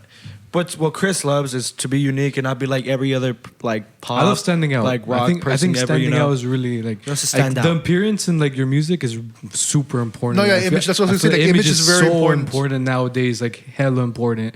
So like I've kind of we've all kind of realized that. So we've all like trying to change up our image to Yeah, like look at him. He's like that's like a whole different style. yeah, because you Today. stand out and you stand out, but you guys have curly hair, so I'm like, oh. Well, I can't change my hair type, man. Sorry, I'm not gonna straighten my hair. No, but I feel like you guys can you got stand the out. perm, from you got the perm, you got the perm. It's natural, guys. It's natural. This is our Ray Toro, by the way. Look at him. He's so You ready? cute. He's so cute. Yeah. I'm still about it. giving Jorge tips about how to take her. Oh, okay. He I literally miss texts hairstylist. him like in the middle of the night. He's like- "Hey, what do you use for your shampoo?" Or like, Yeah, he's like, hey Robert, what's your shampoo again? Like right now, it looks like usually I feel like George's hair is more curly, right? Yeah, his it's is more like curlier. more fluffy. Mine. Like I know it's pretty chill. I don't know. You wanna touch it or what? Yeah. Why not? might as well. You only live Or once. like, it's fluffy. There you go. Yeah, Joe Martin approved. It's fluffy. it's approved. It's approved. Oh yeah. Oh my God. But no, yeah, because you also sent out with the brown jacket. That's a good choice. Yeah, but I've never seen you wear that jacket or something. Because a lot of people tend to wear black like in the performances. So I'm like, man, I need to stand out as well. Because that's why I usually go like colorful shirts or patterns. Because Looking good, everybody's looking wearing good. black and like dark in colors. Yeah. I'll keep that in mind. Looking good, looking Like, good. there are sometimes when we want to coordinate, like for example, I don't know if this really relates, but our very first show, December 30th, 2020. Damn, this guy has everything memorized. I do. It's like we Matching all wore the exact same thing. It was like light jeans, and then we had a white shirt with like a black leather jacket, and that's like all it was. But then like since then we've done our own thing. Like one day, I remember one day he like wore like a Beatles hoodie to a gig, and then he wore like the sleeveless kind of. You know what I'm talking about? The red Oh yeah, the red one. Yeah. I had this red That was flannel. before I joined the band. I had so- this red flannel and I He has no part in it. yeah, and I cut the sleeves of it. So Yeah, I I made kind him of looked after. like Yeah, like we literally had our own styles, like literally. So. I looked like a fucking hillbilly though. Like, it was like a hillbilly type. Most of the look. time, he looks like a homeless man. Yeah. Oh. How did you change that around? Look at me. Look at me now. Because now you're styling. Look Yeah. at me now. I'm a businessman. Sharks. Where's his suit? I don't know. It doesn't matter. He's those new type. He's kind of like right now. He kind of looks like what's his name? Steve Jobs. He has a turtleneck. Oh yeah, with the turtleneck. Always. Apple. Yeah, because Sponsor me. you even mentioned the whole thing about being a visionary and a control freak. I mean, that's how Steve Jobs Yeah. was too. Like Yeah. those people tend to be like really controlled, and it's good and bad because I mean, as a manager, like you need to put your foot down and say like, Initiative, Hey, you you need to what have you're initiative, doing, exactly. yeah. But at Yeah. the same time, you need to balance that with like making sure everybody else. Is happy like working with you because then it kind of Yeah, gets 'cause- annoying over time. Like, oh, he does everything. He never lets me do anything. Yeah, Shut up. and then you, I mean, you have the chain, so I mean, that's great. You have more accessories. I mean, I think my style has changed a lot because I went from like bald. I was like Mexican bald, Yeah. and I would wear the collared shirts, the Damn. boots, Oh, you I'd had be it. like straight up like tacuache. Literally, I would trust me. Like when I like one of our first like eatery concerts, like I think it Yeah. was our second one or our first one. I went like that. Like I went with the polo shirt. I went with like the jeans and the boots. You gotta represent. Oh yeah, I gotta represent the tacuaches out there, right? I'm 5'6". No hate, you guys are good. And then I think after like hanging out with these guys more, cause like different types of like I think I got influenced more into a different style, like 80s style, 90s style, like Yeah. things like that. Yeah. And then that's when like I mixed a little bit of both, I guess. And then yeah. Well, for me, it's like I would say the style over comfort Still over with comfort. the cool jackets. Oh yeah, it and could all. be like 1,000,000,000 degrees outside and you'll still be wearing a sweater. Yeah, like he pulled up to I- Bummer I really and like it was jackets. hot, it was humid, and it was like, and he pulled up with like a crew neck of who? Joy Division. I really love Joy Division. He loves Joy It was Division like so much. super hot. I don't And know then how you to ask him and he's like, no, style over comfort every day. Yeah. I think I was wearing sunglasses at night that day too. And he's like, wait, but I can't see, so can you like bring this light over here so I can see my front Don't part? just take off your sunglasses. I No, know. style over comfort. Stop. Yeah. Yes, sir. Doesn't matter how you sound. That's dedication right there. Doesn't matter. And it doesn't matter as long as you're good. For me, I just wear whatever looks nice on me, honestly, and whatever Chris says, because Chris knows his style. He's that man. He's that 80s guy. He'll tell you what to do, and he knows what looks good. Sometimes he doesn't know. Sometimes he turned into a real bad stylist for some reason, and then other times he can look like Like that. wearing a suit with glittery shoes. No. Not the move. Yeah. He was gonna do that. He's gonna look like a dead man today. Just saying. No. I'm the one that's wearing purple. No, that's good experiment. Yeah. You know where I got this shirt? Huh? You know where I got this shirt? Where? The thrift store. It looks good. Alright. Looks good. Shout out to thrift stores out there. They're good. Yeah, thank you. So what about the inspiration for your sound, like, or your instrumentation? Like, who inspired you? Like, which bands basically create the basis of your sound? Which band like Like that you pick up from? For songwriter, mostly here. Yeah, if you want to put the songwriting.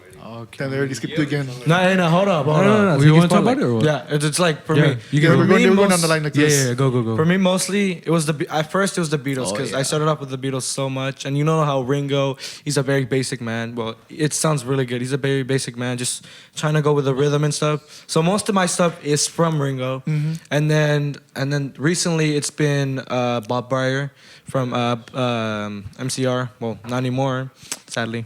He was only there for the Black Parade, but him too, because it's like I don't know. He used to be a jazz guy, and he just has like so much rhythm, and he's fucking amazing. Like I love that man. I miss you. Anyways, bro, you never even met him. All right. What's your influence? My influences. Well, I had many influences because I've had like phases of like. What about your current phase? my current phase. Well, my current phase is Principium. Just my. Make it stop, June 17th.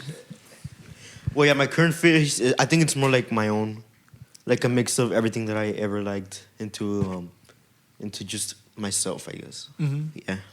Yeah, it's because like you asked Robert like what kind of music he listens to, and he literally listens to everything basically except for Jazz. like Except for rap. for country. John Mayer. No. Except for John Mayer. Hey, don't burn our bridges, guys. What if he like calls us to tour or something? Yeah. John Mayer, we love you. You We would don't love to open prefer up John for you. Mayer. I'd love to get sponsored by you. We love to get sponsored by you. Alright, Well, yeah. I think the only two genres that I dislike is country and rap. Even though these guys are really into rap, they would like name an artist, and I would be like, "Who's that?" But 21 Pilots is rap. It's more. Well, yeah. It's not. I don't see it as rap. I've never I saw it feel like as 21 rap. Pilots is like inspired a lot by. I don't know if I could be like totally wrong on this, but like Linkin Park and the Red Hot Chili Peppers kind of like did the thing where they have Yeah, rock they're and Yeah. then they add Yeah, rap over it. yeah. called new metal. Like New Slipknot, how like New metal, rap metal. Yeah. Limp Bizkit. Yeah. Yeah, okay. No, yeah. 21 Pilots was like one of the bands I really enjoyed when I was like in middle school. I think Chris too. How about you, Lincoln? What about you, Lincoln? I guess my musical influences. Your mom. It's usually a joke, but this is actually like a literal thing. Actual, like, It's I'm an being actual- serious. Well, yeah, obviously, because since from a young age, she always like not influenced, but like she put music on me.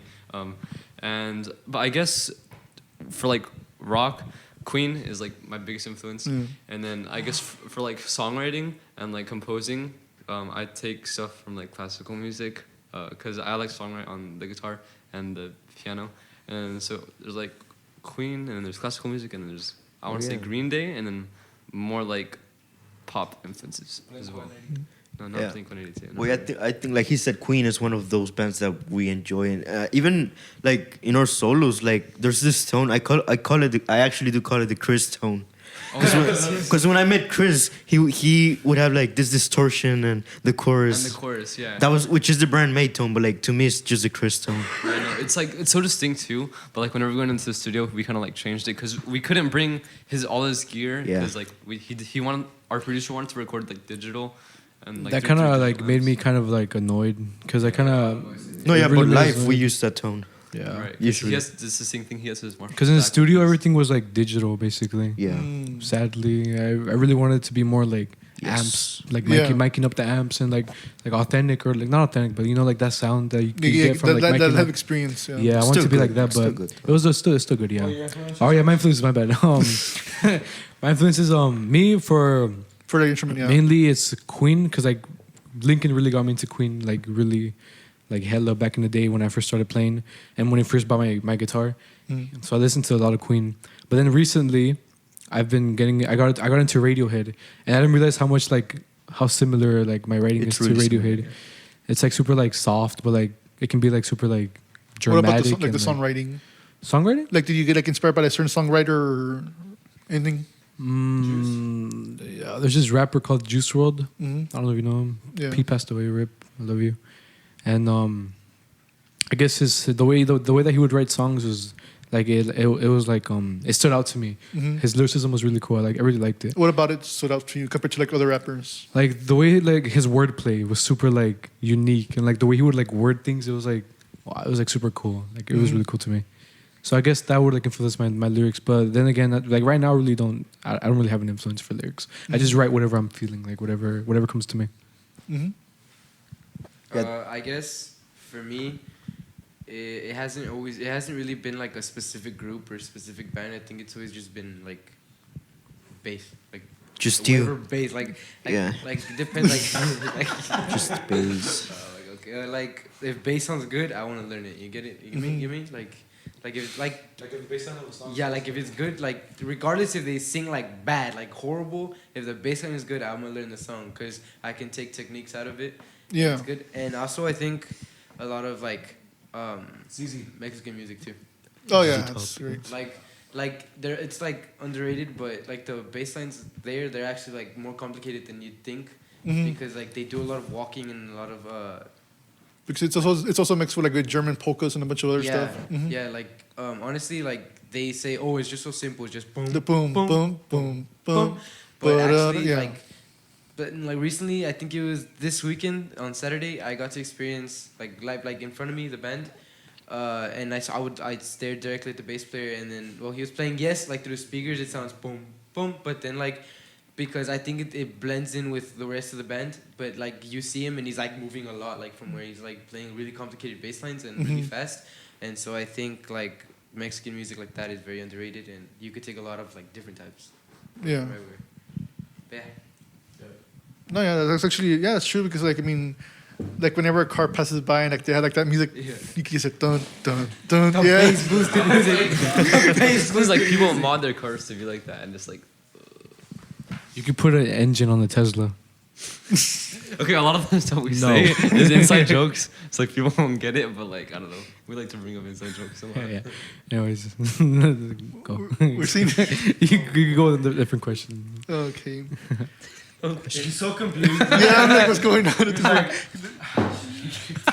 No, I guess the backstory for that one is I got home at 4 a.m. and then I FaceTimed Rosendo because. Look, imagine you sleeping. You're sleeping and randomly phone call at 4 in the morning, and then you answer. You're like, "What the hell? Why is he calling me? Hey, can you put an engine on a Tesla?" Like, bro, it's a Tesla. It's electric. No, you can't. Like what? And even if you can, why would you spend that like money on it? Like so you can. Shout out to the YouTube channel Vlog Creations who actually did it. He took it. He put an engine in a Tesla and then took it to a mechanic. And we're getting sidetracked. Why? Why are we talking about this? What guys? made you interested in that out of curiosity? What? Like, what made you curious into like adding an he's engine to a dumb. Tesla? He knows so much. Something has to happen. He's dumb. He's like He just knows so stupid. much. He doesn't know what to know anymore. Like he just knows. I don't know. Also, I like to screw around with him because he's a mechanic or like kind of, and he knows a lot about cars. So we'll be like, I'll ask him something. He's a car guy. Mexican guy again. He really is a car guy. You can And then fix a car. I went through the whole agárrame la luz. Oh no! You're lighting it. You're lighting it. ¡Que me alumbres, pendejo! I get the PTSD out of that. But then like I picked up little things here from like my dad and like mechanics where I'm there just looking at them, and it's like I know some. And then when these guys screw around, like can I put turbo? no, it's because like recently I kind of got into cars. Like not as much as him, but like I don't know, just the very base level. And then I like to ask him questions. Yeah. Sometimes they're genuine. Sometimes they're just like the most random Sometimes shit. there are engines. And in if they are Tesla. genuine. Yeah, sometimes it's that. Yeah. But anyways. No, I'm like, what's going on? Like, wait, so we're talking about No, Tesla because here. that happens a lot. Like when like I'm used to like one-on-one person's questions, whatever. So like it's kind of different compared to like having having different people on. Because I mean, this also happened with the Hernandez brothers, where like everybody has their own personality. And you get to see like pop out. So I'm like noticing that right now, like how you're really like more of an intellect. Really brainiac. You really are quiet. Thank you. Yeah, I'm gonna take that mic away now. I do get like that cool vibe out of you. Thank you. You're the leader of the group, and you can really see it. Yeah. He's the face of the I group. think at the very beginning, because I know like sometimes we'd ask that question like, oh, who's the leader? Who's this? Who's that? Like at the Him. very beginning. Chris. And then I guess it's directly him. yeah, that guy. right, exactly. And then I Chris guess is that like guy. over time we all He said it. Chris, that guy. It's official. and then over time I guess like we all fell into line. You get me? Like Yeah. over time it's like oh no. No, because like I always find that interesting. Like the person, I always love like to see people's personality and like how they like take on their roles and all that stuff. I basically love psychology because it adds on to like my background in advertising. Right. So it's interesting to see you guys like how you guys Who's handle each other. Lincoln? What is Lincoln or Rosendo? What are they? Rosando, what? Me. Go on. What's Lincoln? What am I? Because you call me Cole. You call this No, guy I call him the intellect. Call me the intellect. The brainiac. Yeah. Oh, how about Rosendo? We're just Listen, Mexican. Mexican. Nah, there's something. Yeah, I think so. Yeah, literally. Yeah. No, because the jacket and everything, and I Like, start I thinking think- like the Mexican bands, because the It's- chain yeah. and everything. Yeah, He crossed know- over by the river. He swam all the way over here. don't worry, I'm there with you. I'm there with you. He was there. We'll be crossing together. Were you there? Just kidding. It's because like for them, like I know, because I'm the type of guy who, well, I'm trying to change now, but I'm like I like to be well-rounded. Like I like to know a little bit of everything. So like at the end of the day, like my dad would always tell me like, oh, es que tienes que saber para que luego porque te van a ver la cara de pendejo. Así me decía. Yeah, I Like get it was you. like, because then later they're gonna be like, oh, do it, and you don't know how to do it, and you're like, It's gonna make you look dumb. Yeah, right. I know exactly what you're talking about. Look at him. He relates to the Yeah, Mexican like- life. I'm hearing freaking what's the song? Fortunate Son playing in the background with the. Yeah, oh my God. You're making him reminisce. You're nervous. anyways. So basically, he made me learn a lot of things. Like, I know how to move maquinaria, like construction working machines. Yeah. I know how to drive a 18-wheeler. I know Oh, how damn. to... No, but that's all the good stuff to know. Like, Yeah, you should- right. So, like, he's like... Because one day when I'm not here, what if, like, they need you to move it and you can't? And so you have to call someone and they're going to make you look retarded or dumb or, like, stupid. And I was like, oh, I guess, yeah. And then, so, like, he just forces me to learn things, you know? And then it's like... But yeah, I'm like very well-rounded in like cars, and, like music. I think I'm trying to change that. Like I'm trying to focus more into music and not just know a little bit of everything, and more like because I talked to someone and he said that like I related like a lot of things to him, and he said that he was exactly like that. He was very well-rounded until like he decided to take something and take it up like completely, learn about it, master it, and he said that it made him very. Like it made him better, like as a person and as like I guess like what you call them as an intellect. An intellect. And well, yeah, that's what I'm trying to do with music. And No, because I mean, because it's always the challenge where like, you gotta balance knowing a lot of stuff, but then like also mastering certain things. Because if you never like master a certain thing, like someone else can just like come in and replace you just for that specific part. Yeah. But then like I guess you kind of make yourself more available if you know like different instruments and all that stuff. Oh, damn. I don't know drums. But as long as you become like the best drummer, it will be hard to replace you. Ah, that's okay. Because I noticed with a lot of musicians, because since there's not like a lot of how would you say? I wouldn't say studios, but like a lot of musicians here in the valley, not only do they need to like write their music, but they also need to like sing it, produce it, do the instrumentation. They have to do like everything and like I guess they need to know everything basically. That's the hard part. Because I was talking with you like about studios where there's not many studios here in the valley. Like it's Not at all. and then like I was looking. There's a lot. She said some people, or I wasn't aware of like how many there actually was. There's not a lot. I did the Google Maps thing, and the thing is like some of the studios that have like reviews from like 4 years ago, 5 years ago. Most of them are like Mexican studios or something. Yeah. Most of them are Mexican. We luckily found Widowmaker. Thank God. Yeah. How was that? Like, how did you guys decide upon him? Like, how did you guys figure him out? Like, find him out and then. School of Rock. So originally, we all like were looking for studios because we were gonna go and record our EP, and then I would call a studio and they would refer me to this guy named Josh from Widowmaker Studios. So then I'd go to like before going to him, I went to like I called lots of different places, and most people for like our type of music, like referred me to him. So that's. Yeah. And then I introduced that to the band. Yeah, he said that like they would refer us to Josh, like he would do rock and stuff, and he could like help us out because most of the studios did like Mexican stuff or like the cumbias, jazz, or whatever Yeah, whatever. we're like in the valley in the RGV. Yeah. Almost. Or country, most. Yeah, that's country. what I noticed. There's a lot of country music and a lot of like the Mexican music here. Yeah. So like it was hard to find like a studio that could work with us because with our music, you know. Yeah. And then you were also you said School of Rock this. Oh yeah, for me, it's cause we were all like trying to look on our own like for different studios and like they would share the information, right? And while that was happening, like he told us, and then I was like, okay. Then I went to go ask like our School of Rock teachers, cause he like some of them are like have already recorded, and then I asked, and they also told me, oh, Widowmakers, and then I came to tell them, and it was like, oh yeah, everybody's just referring us to there, so yeah. might as well, let's just check it out. And then we recorded there and everything. We got to Widowmaker and we got bullied by Josh. What would he bully you guys about? Like, Just our experience and how young we are. Yeah. do you guys get bullied a lot by that? Because I know you mentioned, I think I was talking with Robert, where like certain places or certain venues, like they don't take you as seriously because you guys are so young. They say we're like amateurs, and I don't know. It's mostly that just because we're young, and like you said, they underestimate us. Just mostly because of that. But I feel like I don't know. And I guess to like an extent, we kind of are amateurs because like. I guess they've had more years playing it. They're like more older, wiser, or whatever. Yeah. And we're just young or whatnot. So we still have growing to do, and obviously we'll still grow. Like we'll grow. No, yeah, you guys are doing. But like even then, we're not like that. We're not like beginners. Yeah, we're coming not in. beginners or I don't think we're like, amateurs. It's like an extent. So Yeah. Like, we're not trying to. We know how to do sound. We know how to do that. Yeah, we know what we're doing. We played a bunch of venues and stuff. It's been. No, you guys road. seem to know what you guys are doing. I think a lot of it though, like for referring to Josh, like a lot of things he told us too, like not it was not just all bad stuff. Like No. like when he'd criticize our singing, like for their singing and like playing, sometimes it's like to build off of that. Like Yeah, so help you out. Yeah, because so it won't be we won't take it as like, oh, we're doing it good, and then we're actually not, and then no one tells us, you know. So like Constructive get criticism. Better, Yeah. Constructive criticism. No, because he is where like if you show like your music I guess to like to your friends or family, like they'll just say like, oh yeah, it's good, but like Yeah. they don't. It's not really good, but like it's because they just want to be nice to you. Yeah, I don't know if They this support is you. like, Yeah. totally random, but I was watching the Driving Home to You. Did you ever watch that, the documentary? Yeah. Yeah, Olivia Rodrigo would talk about how she was a Disney star, and for the longest time, everyone would always say like, "Oh yeah, you're doing great, you're doing fine," but then like she never really knew. She was like in that if she bubble, was- like in that bubble of like everyone, like yes men, like Yeah, yes it's a men bunch of all yes men around you, everywhere. and they would just like say yes to whatever you have to Until say. she met so. her producer, which is kind of what happened to us, where like she told her, or like he told Olivia, like, "Oh no, that's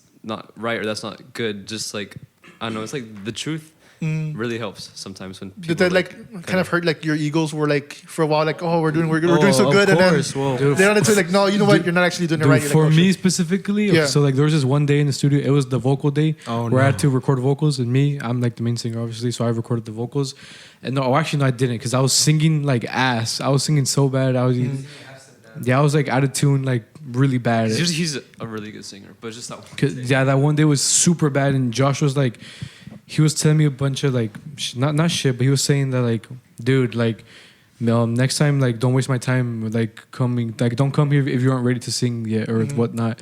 And he told me, and he gave me like little techniques to get better. So then I took it, and I went home. I cried my eyes out because it really hurt my ego. It really hurt. Yeah. But then like I obviously took the advice that he gave me Yeah, it to get humbles you, better. yeah, to do better. Because I want to get better. Obviously, I want to be good. So yeah, it was a sad story for me. No, but I mean it's a good thing because like even like without music, like 'cause sometimes like there could be like something on your mouth, whatever, like no one tells you anything. Yeah. And then you look in the mirror like, oh shit, like I had this the whole time, and none of my friends told me like, hey, I had this right here. Yesterday, though, Senda, when he showed up. It was my birthday, and then Oh, then give that man some water over there. Give that man some water, man. and oh, thank you. And then okay, so then before I came here last night, I went to the gym, but I did not know I had a whole like clip on my hair. Someone put a clip in his hair. It was a whole clip, and then I come here, I pull up, and they're like, "Bro, what's in your hair?" And they put a whole golden clip out Oh of my my hair, God. and it was just there, like sticking out when I was working out. I didn't even, and I was looking in the mirror, but I didn't see it because it was like all the way in the back. And then I was like, "What the heck?" And this guy just pulls it out of my hair, and it was just so random. Nah, that's a friend right there. Like actually they put it out for you. Because that happened to me at work because I work one of my jobs is at Home Depot, and the thing is I usually wear shorts just because it's real hot over there, and I did not realize I had my zipper down, and no one told me anything, and I'm like, and I was wondering like why are customers looking at me like I look around, I look at my apron, I'm like nothing.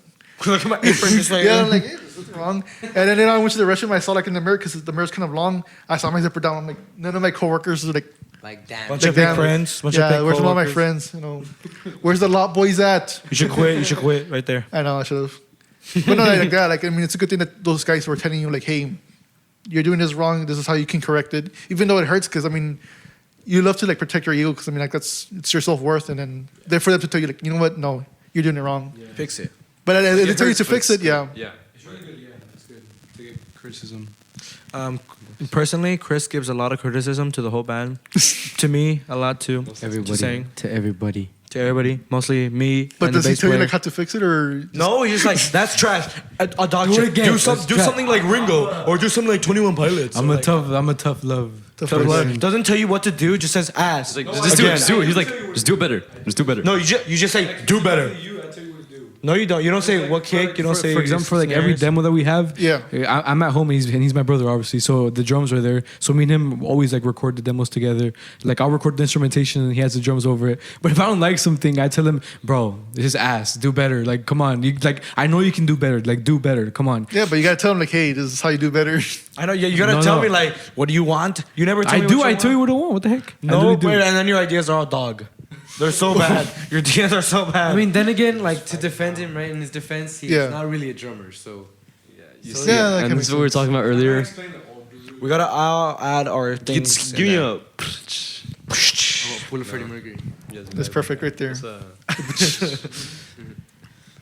But yeah, to all of us, I think, because like if I record a bass line and I like it, and he says that he doesn't like it, I already know it's bad.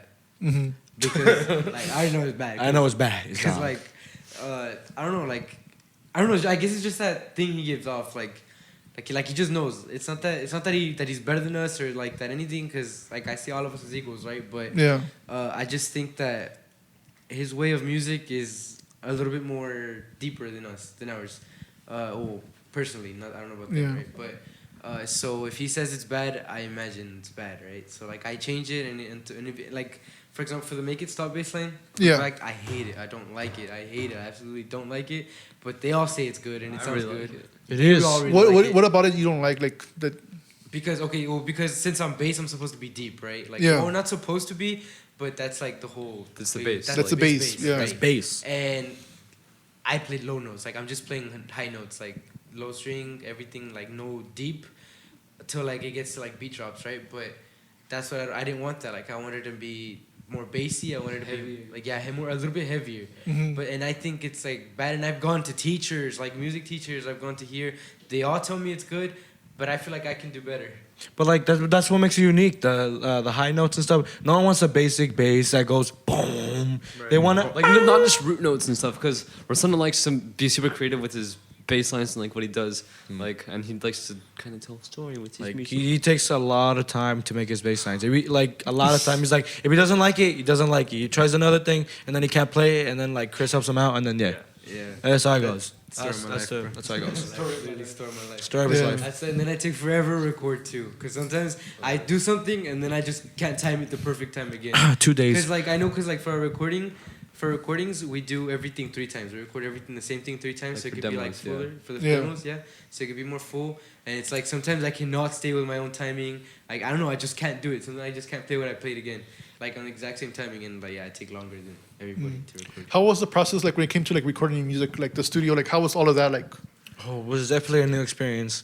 It's because for me, Josh, like since the beginning, he thought I was gonna do really bad. Like he thought I was gonna do bad. But then when I got there, he said like he said it was like good. He said like there was nothing he was complaining about. Like honestly, he was like, all right, you're doing good. He just said to play louder, like because Germans gotta play loud to like whatever. Catch Yeah. the feel. And then that was like the first time using a metronome, because I never used a metronome.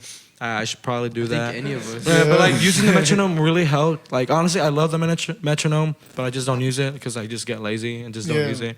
But it was just a new experience, because like using the metronome and like hearing what he has to say, especially from him, because then like he tuned my drums, because I don't know how to tune much. So he tuned it. Like I was learning from him, and I was learning like how to like play harder and like what to do. Like it was just really nice experience. It helped me a lot.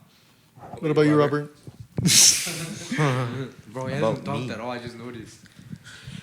Well, yeah, about me, like in the studio, it wasn't really difficult, I think, Only because 70 takes on a solo. How much was it? Whatever happened to 70 tomorrow takes, one, right? so That was yeah. also pretty long. Well, yeah, it wasn't. I mean, in my opinion, it wasn't really difficult. Yeah, it took me 70 takes for that one solo, but like, I don't know, just it was kind of easy for me. I mean, it was not easy. It's just, oh God, I'm like tripping on my own words now. I think for Robert, I think for him, like his playing, I think it's knowledge. Like I think he learned, like, cause he studied it more than like any of us, I think. Yeah. And like he knows, like if he's playing a solo, like he could tell you, oh, I'm playing the major scale of or like this. The this, music and that. theory. And for like Chris, for example, I know that he does most of it by ear, so he could be It's like, soloing. if I play it and it sounds good, then that's it. Yeah, so he could be soloing, and it's like, what'd you do? I don't know, I just did it. Like. Yeah, and for me, I think I'm like, since I do most of my stuff out of like music theory and my skills and all of that, if I like miss one note that it is in the scale, but like it's still not the note I wanna like fall on, I'm gonna tell Josh to like let me record again. Yeah, And that sometimes was- he was the one like telling me to record again and again and again Yeah. until it was like 70 takes. But then there's solos that just took me way less. Like there's more solos in the AP that took me less time. I think one of them was like 2 takes, 3 takes, whatever. Yeah. Whatever happened was like less than 10. It was just that one solo make it stop. I think that I think that Josh not preferred, but like them both specifically, Lincoln and Robert, mostly because of their knowledge, like music theory.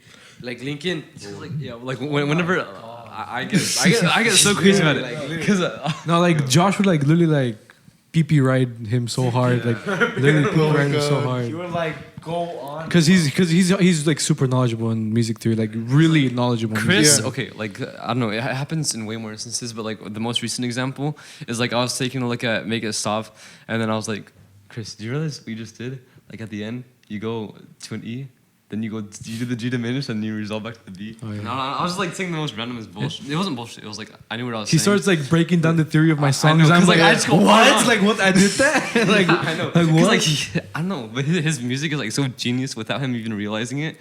Because it's I don't know. The truth is that it's really complex. And then literally last night Talk about it. Talk about the theory. Yeah. It's interesting.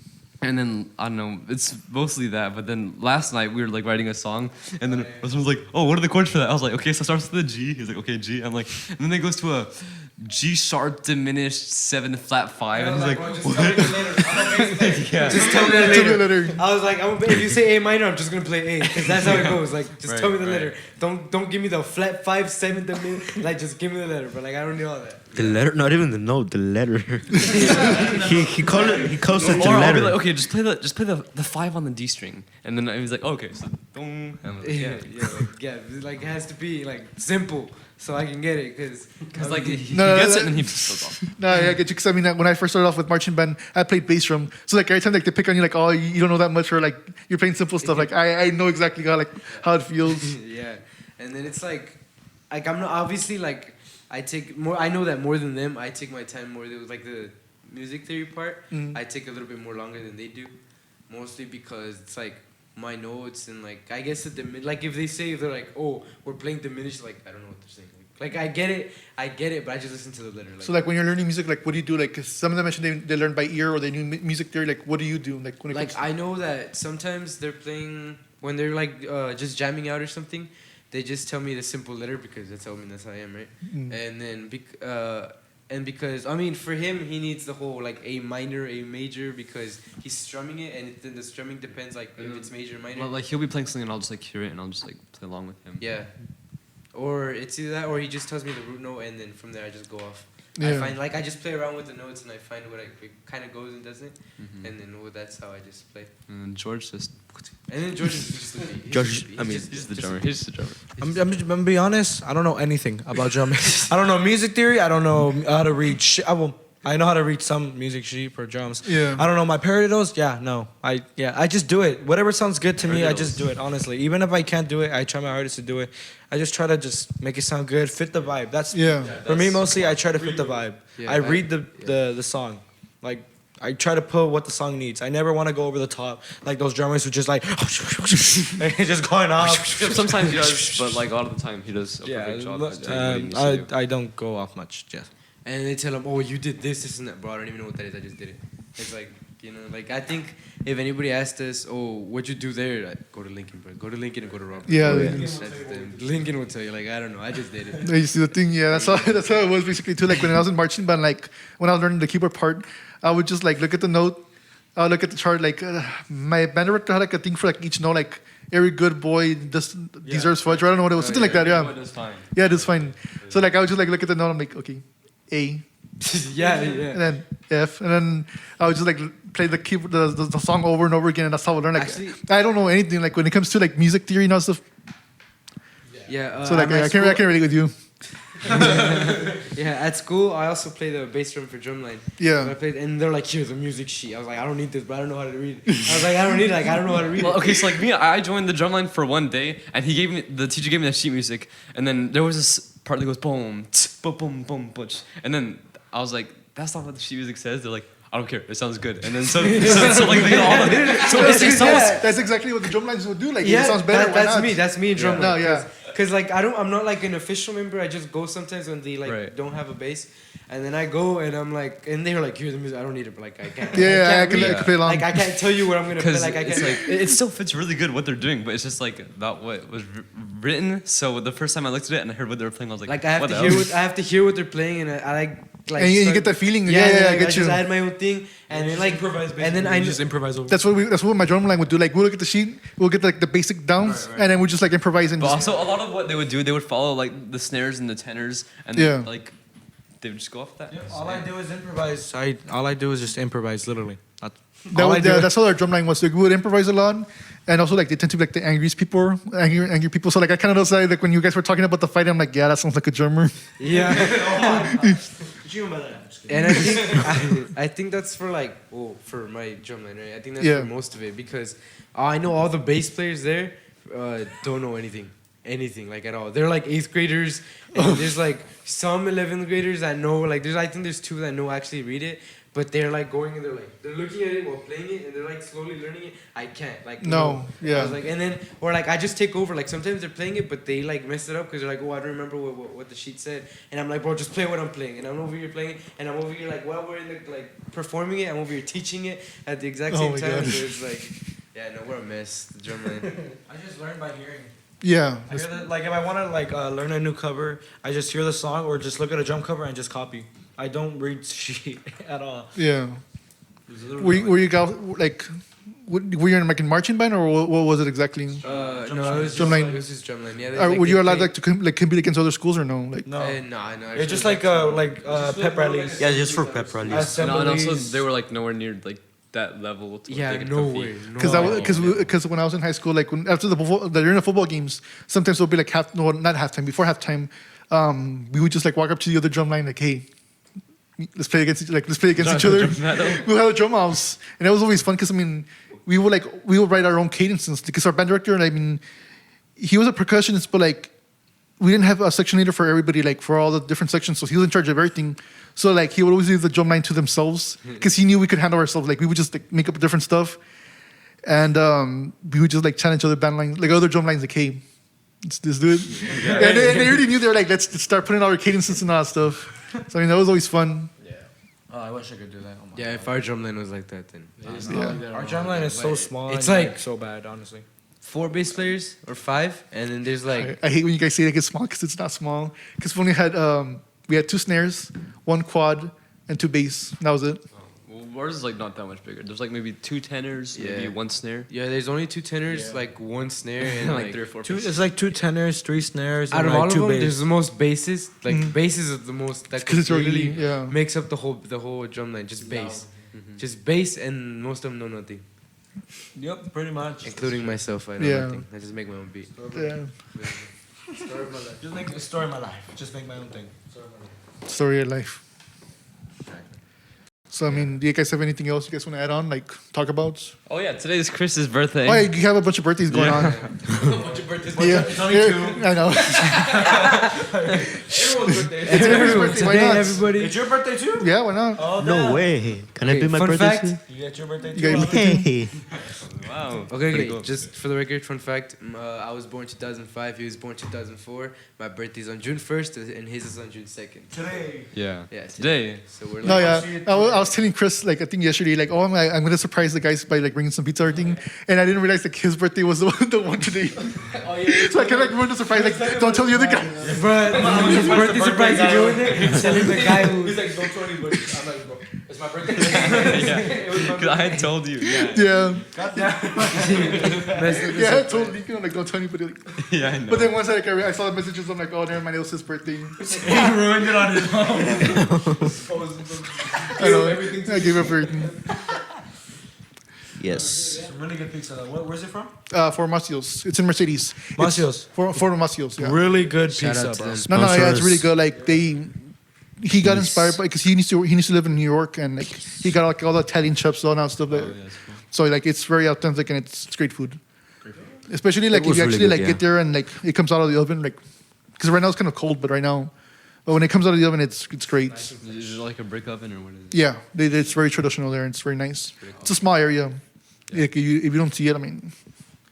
It's just, like once you pass by, I'm like it's really because it's a really small shop. I mean, it's not a big place, but like you need to like look for these places here in the valley, because that's what I was telling. Who was it? I think I was talking with Dave and everything about the musicians here, where like to find you guys like musicians, like it's very hard because you really need to look for you guys. You can't just like stumble upon anybody. Like they're either playing like coffee shops, markets, or once in a while like there'll be like some kind of like venues.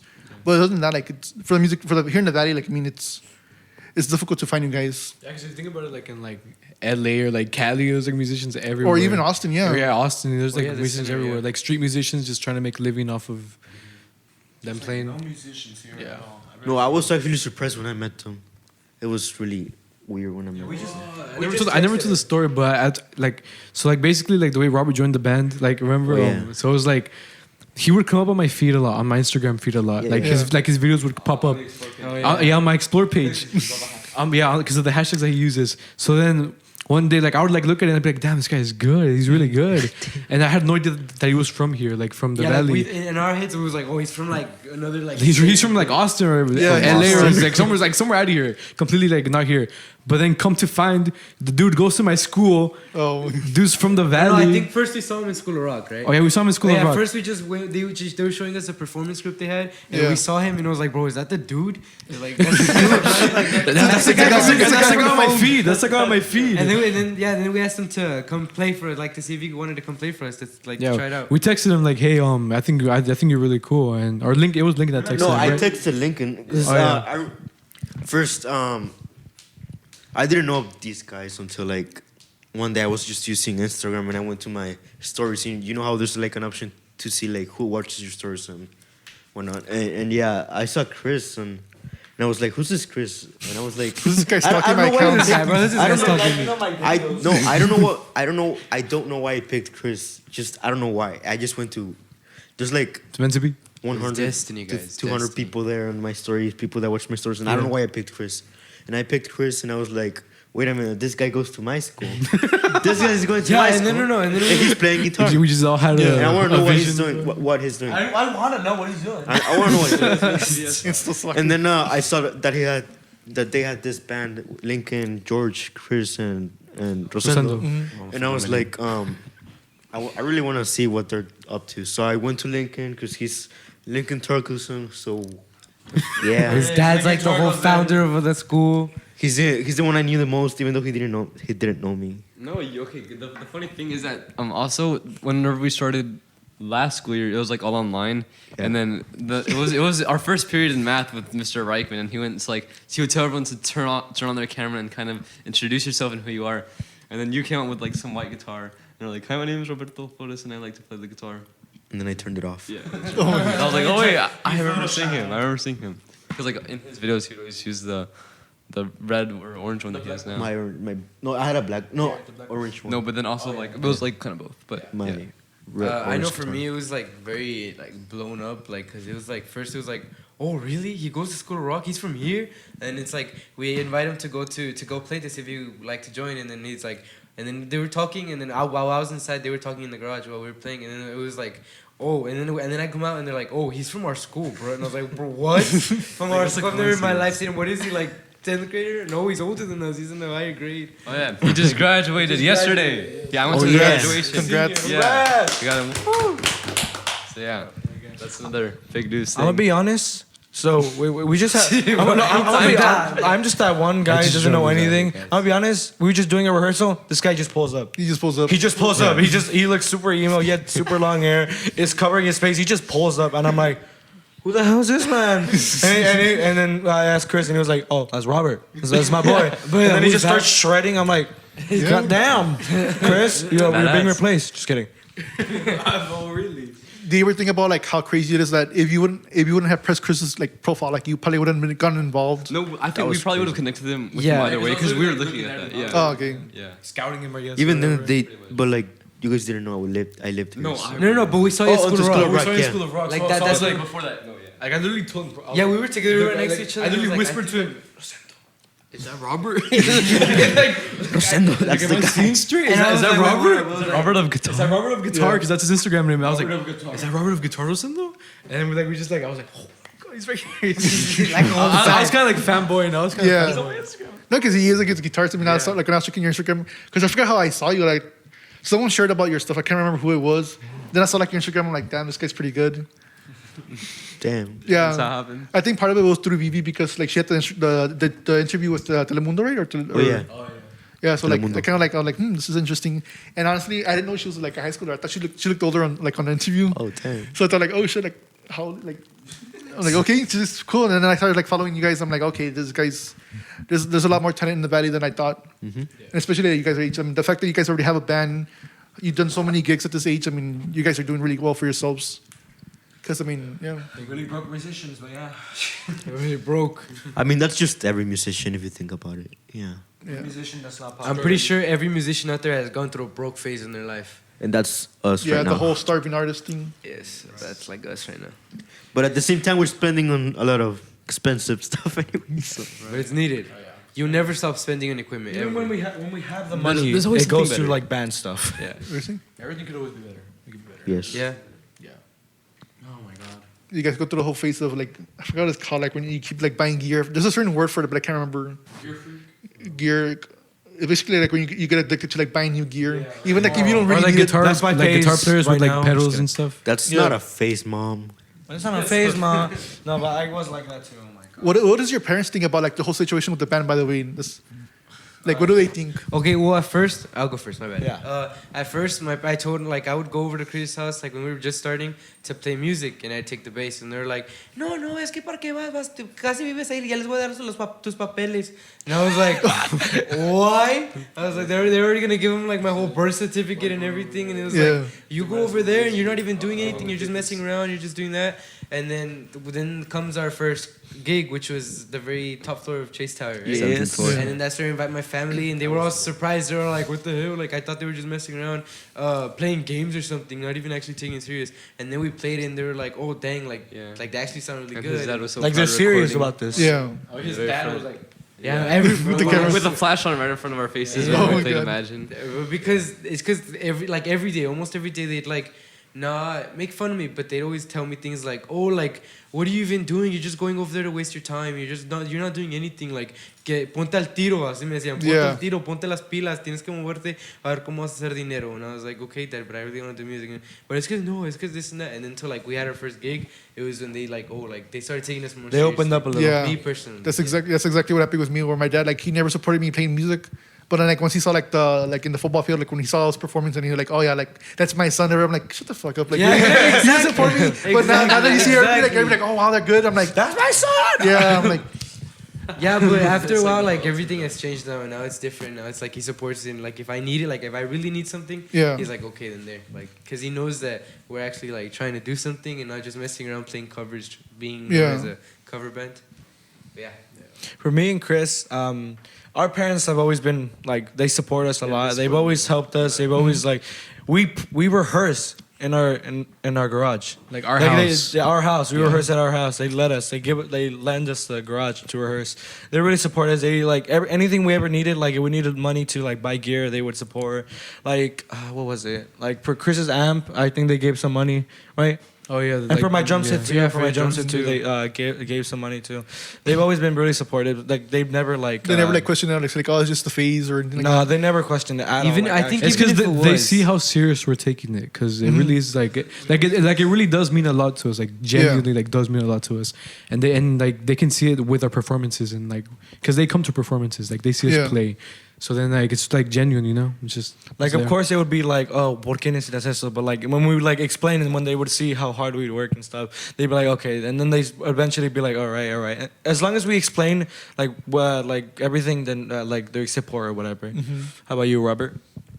Well, my parents are the same. They support me a lot. Like, they know me. I'm really this ambitious guy that gets into one thing, and whenever I get into that thing, I You really get deep into do it. get into that thing. Yeah. For example, soccer. I would say I was gonna be like professional and be the best soccer player, and I was just this little Chris. chubby kid running around. Chubby kid. And even I was this little chubby kid, they would always like support me and take me to my games, pay for my soccer academy cleats, Yeah. jerseys, and all.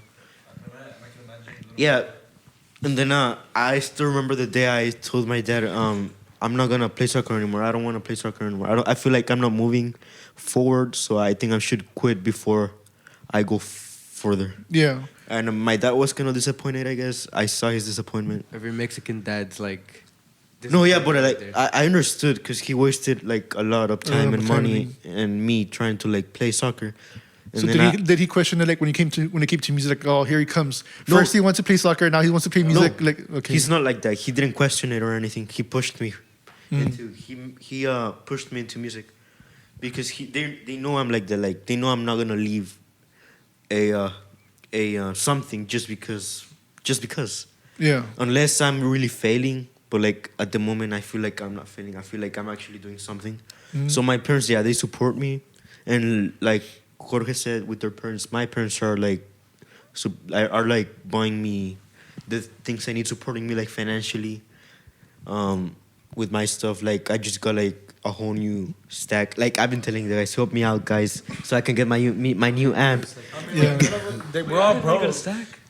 I already got it, man. Tomorrow it's coming in tomorrow.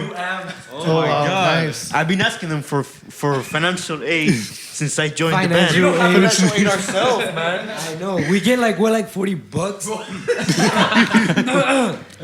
My bad. I'm back. We get like No, but 40. yeah, my parents helped me out with that. I still have to like help them pay it, of course. Yeah. But like, yeah, my parents helped me, and yeah, they also bought me my guitars and I mean, What about you, Lincoln? not really that. Like, see, I mean, you already had the background with music, but what happened like when it came to like making the band and actually like, performing? So like my grandparents are my biggest fans. They really love everything that we do.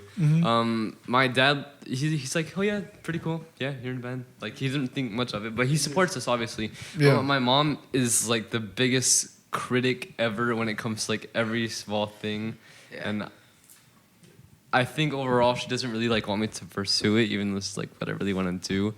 But she wants me to like go be like a doctor or engineer or something, because that's just kind of how her background was. But for the most part, she supports it. Like she's not against it. Like she's letting me do like all of this, doing the podcast and gigging and stuff. Yeah. Like so she critiques. I think it's as long as you keep like everything else that she wants you to do, she's fine with you. Yeah, because she has like all these demands, like for stuff. She's like, if you don't do this, then you can't be with the band. If you can't do this, you can't be with the band. Like literally last week, it was like I told you about that whole like 13-hour thing I had to do. She wrote like a whole list of what he needed to do, like for him too, for the music video. Or what No, for the Sprocket first. Oh, yeah, to perform at the place that we're performing. Yeah. It was like first you gotta do all this, and once you do it, you can perform. Yeah, it's like, but as long as I do it, then she's happy. And Like she doesn't support. She's like okay, you can do it, but like she'd rather see Lincoln as a doctor or like professional pianist or violinist, like that classical stuff, you know, something that makes money, you know. No, yes, understandable, because I've seen that a lot. I talk with a lot of like, the Filipino community, and like it's very common where they want their kids to become like nurses, doctors, because that's what they grew up with. They know that's how that makes money. Like that's the best way to make money, especially here in the valley. I mean. Right. Like you have to be like very specific with your degree, like in order to get a job here, basically. Yeah. Like, so it's either education, nursing, engineering. I think that's with like most parents, because like I know my parents like didn't go to college. Yeah. Like they didn't have money to go to college or anything, so they are like, my dad went to the oil fields or pipeline and all of those things, and they're like, they like growing up, it's always been, oh, it's because I don't want you to be like me. Like I want you to get money. I want you to get a degree. I want you to get a job. And it's like even now, like I'm like, okay, well, now that I'm into music like more, like what if I want to go study music like to college? And they're like, no, it's just a hobby. Like you have to go get an actual degree or something. Like it's always been, and it's like, no, it's just a hobby. You cannot go get a degree. It has to be, you have to get an actual degree, like mechanics or something like that. Like a real job that gets money, you know? Because they're like, oh, what if you don't make it? What if this? What if that? And I'm like, yeah, I understand, but it's like a risk I'm willing to take. Like I want to do it. Like I really want to do it. And it's always like, no, and till right now, it's always been, no, like it has to be something. You know? No, like we share that background, like where like my parents didn't go to college either. So like I understand that, but like specifically like with the Asian community here, like the Valley, like the Filipinos, they specifically came here because there was like a laws thing where there was like a bunch of like educational opportunities and like all stuff. So like they came over here specifically to become nurses, doctors, and all that stuff. So like that's part of the history. So that's why they really push them. Like it happened to like some of my friends were like they want to pursue music and all that stuff, but like their parents really push. Become a nurse, become a doctor, and it becomes a conflict. I mean, they just want their. They want. Yeah. At the end of the day, like, they want what's best. They want the best for them. Yeah. Like even though like it becomes a conflict, but like at the end of the day, like they just want what's best for you. Right. Yeah, because I mean it's very hard like making money off of music here in the valley. Like if you're in Austin and other places, it's a little bit easier, but here, I mean, it's difficult. From what I hear, I mean, like I talk with a lot of musicians. I'm like, oh, sure, like there's like certain venues that don't want to pay you guys, and I've seen a lot of stuff or here. They think it's too expensive and things like that. Yeah, because I mean it is more expensive to have, like to host you guys, because you guys are what, 5 people. Yeah. So like to pay everybody a good amount, it's harder compared to like a trio or like a solo act. Yeah.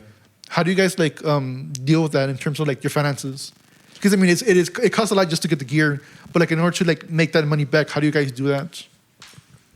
Well, a lot of the gear that we always get is like birthday money and stuff. Like there's a few times where like I'll just ask like, okay, you can get this for me, and I'll be like, yeah. Like most of the time it's like, oh, for my birthday, can I have this or something like that. But then for Christmas, and holidays and things like that. Yeah.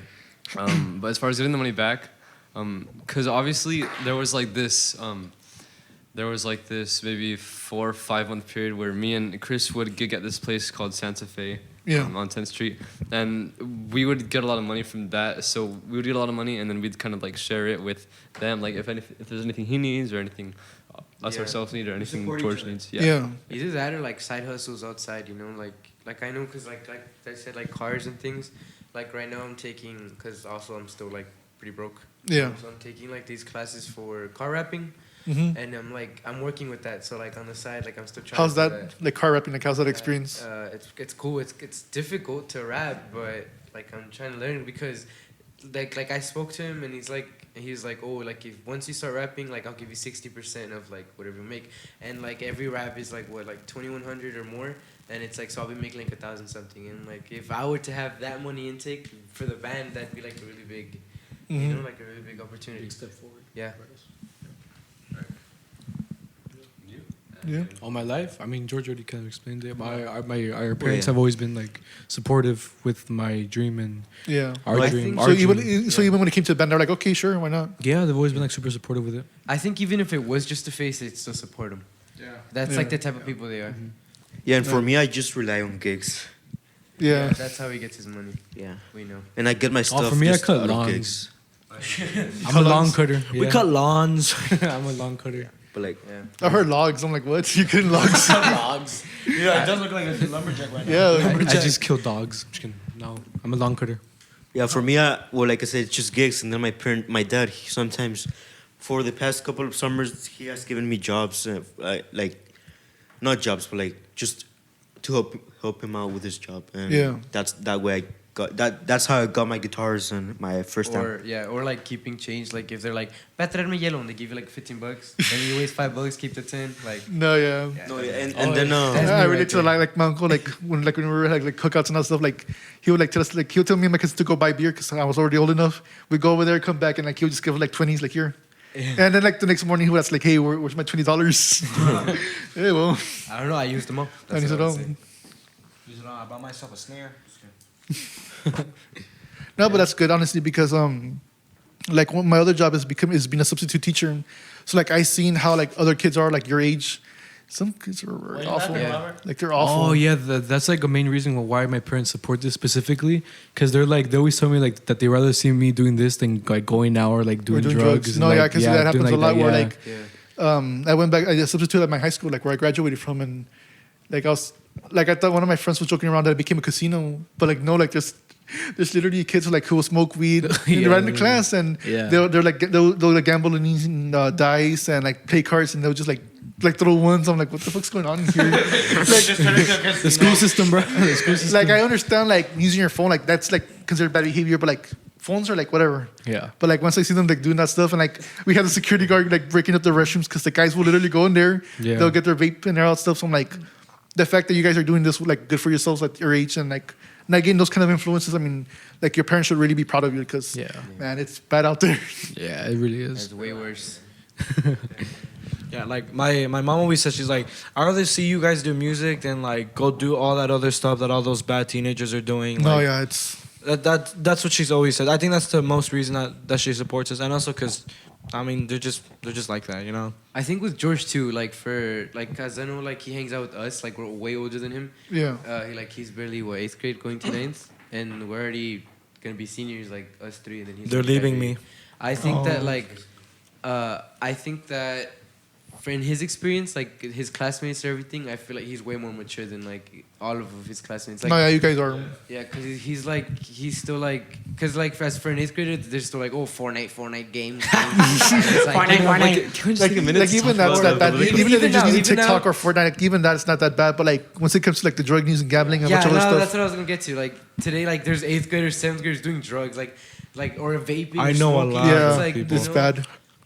And like it's- we'll be at a gig like this literally happened last Thursday or whenever we played in Brownsville, and we were talking with this guy. We were having like this whole conversation. Me, Rosendo, and George, and he's like, "So how old are you guys?" And then George was like, "I'm 14." He's like, "You're 14, like 'cause, Yeah, like, you don't seem 14. Yeah, he's actually been mature for like his age. I think So it's environment. You're 14. Oh my God, you kill on that He was, drum born, set. he was born with a mustache. This guy's born with a mustache. Look at this.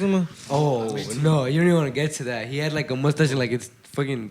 He had a full head of hair when he came out. He came out with the whole like full grown beard out the I've way. Yeah. always like looked way older, like since a young age. Yeah. Since a very young age. My bad. No, so like if I could talk not talk to your parents, but like if that like hypothetical ever happened, like they should be really happy that you guys are doing so well for yourselves. You guys aren't messing around because like every time I go back to the school, I'm like, Casino. casino.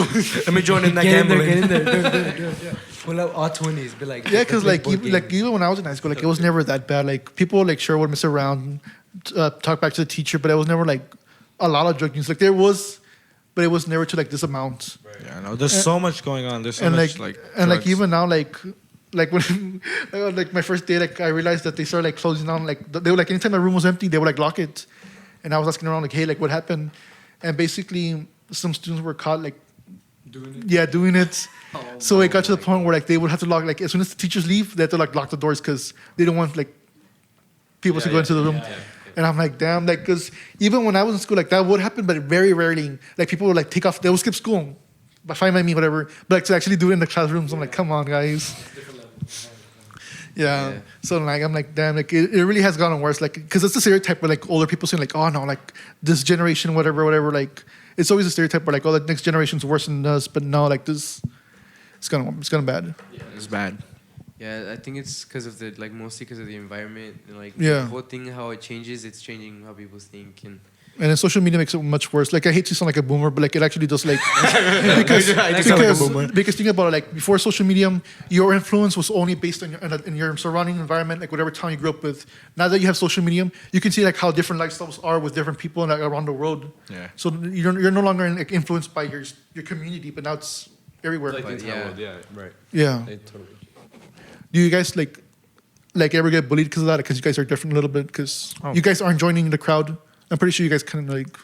No, because like it's not like all we do is just like play music and just ignore everyone else. Yeah. But, like we still like interact with other people. I guess. Honestly, I don't not know really. how to put it. Honestly, most people just come up to be like, "Oh my God, you're doing amazing. Or you're really They just say they never bully me or say anything. They praise me honestly. Well, That's yeah, good. well, now they do because he's doing something better that they But in the can. beginning, like when you guys were first starting off. Oh no, like I said, SoundCloud rapper. Oh my It God. was all taken as a joke until like. Yeah, everybody. Yeah. I think all of us. What were was the taking turning? it as a What joke. was at what point? Like what was the turning point when they're like, "Hey, these guys are actually like really good and like they're taking it seriously." I think Um, the Chase concert was for me. That For, was Like for me, people I actually think saw that we weren't just like fucking around, just like, oh yeah, they're in a band or whatever. Like once people see that we actually like play music and we actually sound good, and like that we're not just like wasting our time doing whatever the fuck. It's like, oh yeah, these guys are actually pretty cool. for me, Yeah, I think it was good. like the they're not- first eatery concert, not the Chase Tower one. The eatery one.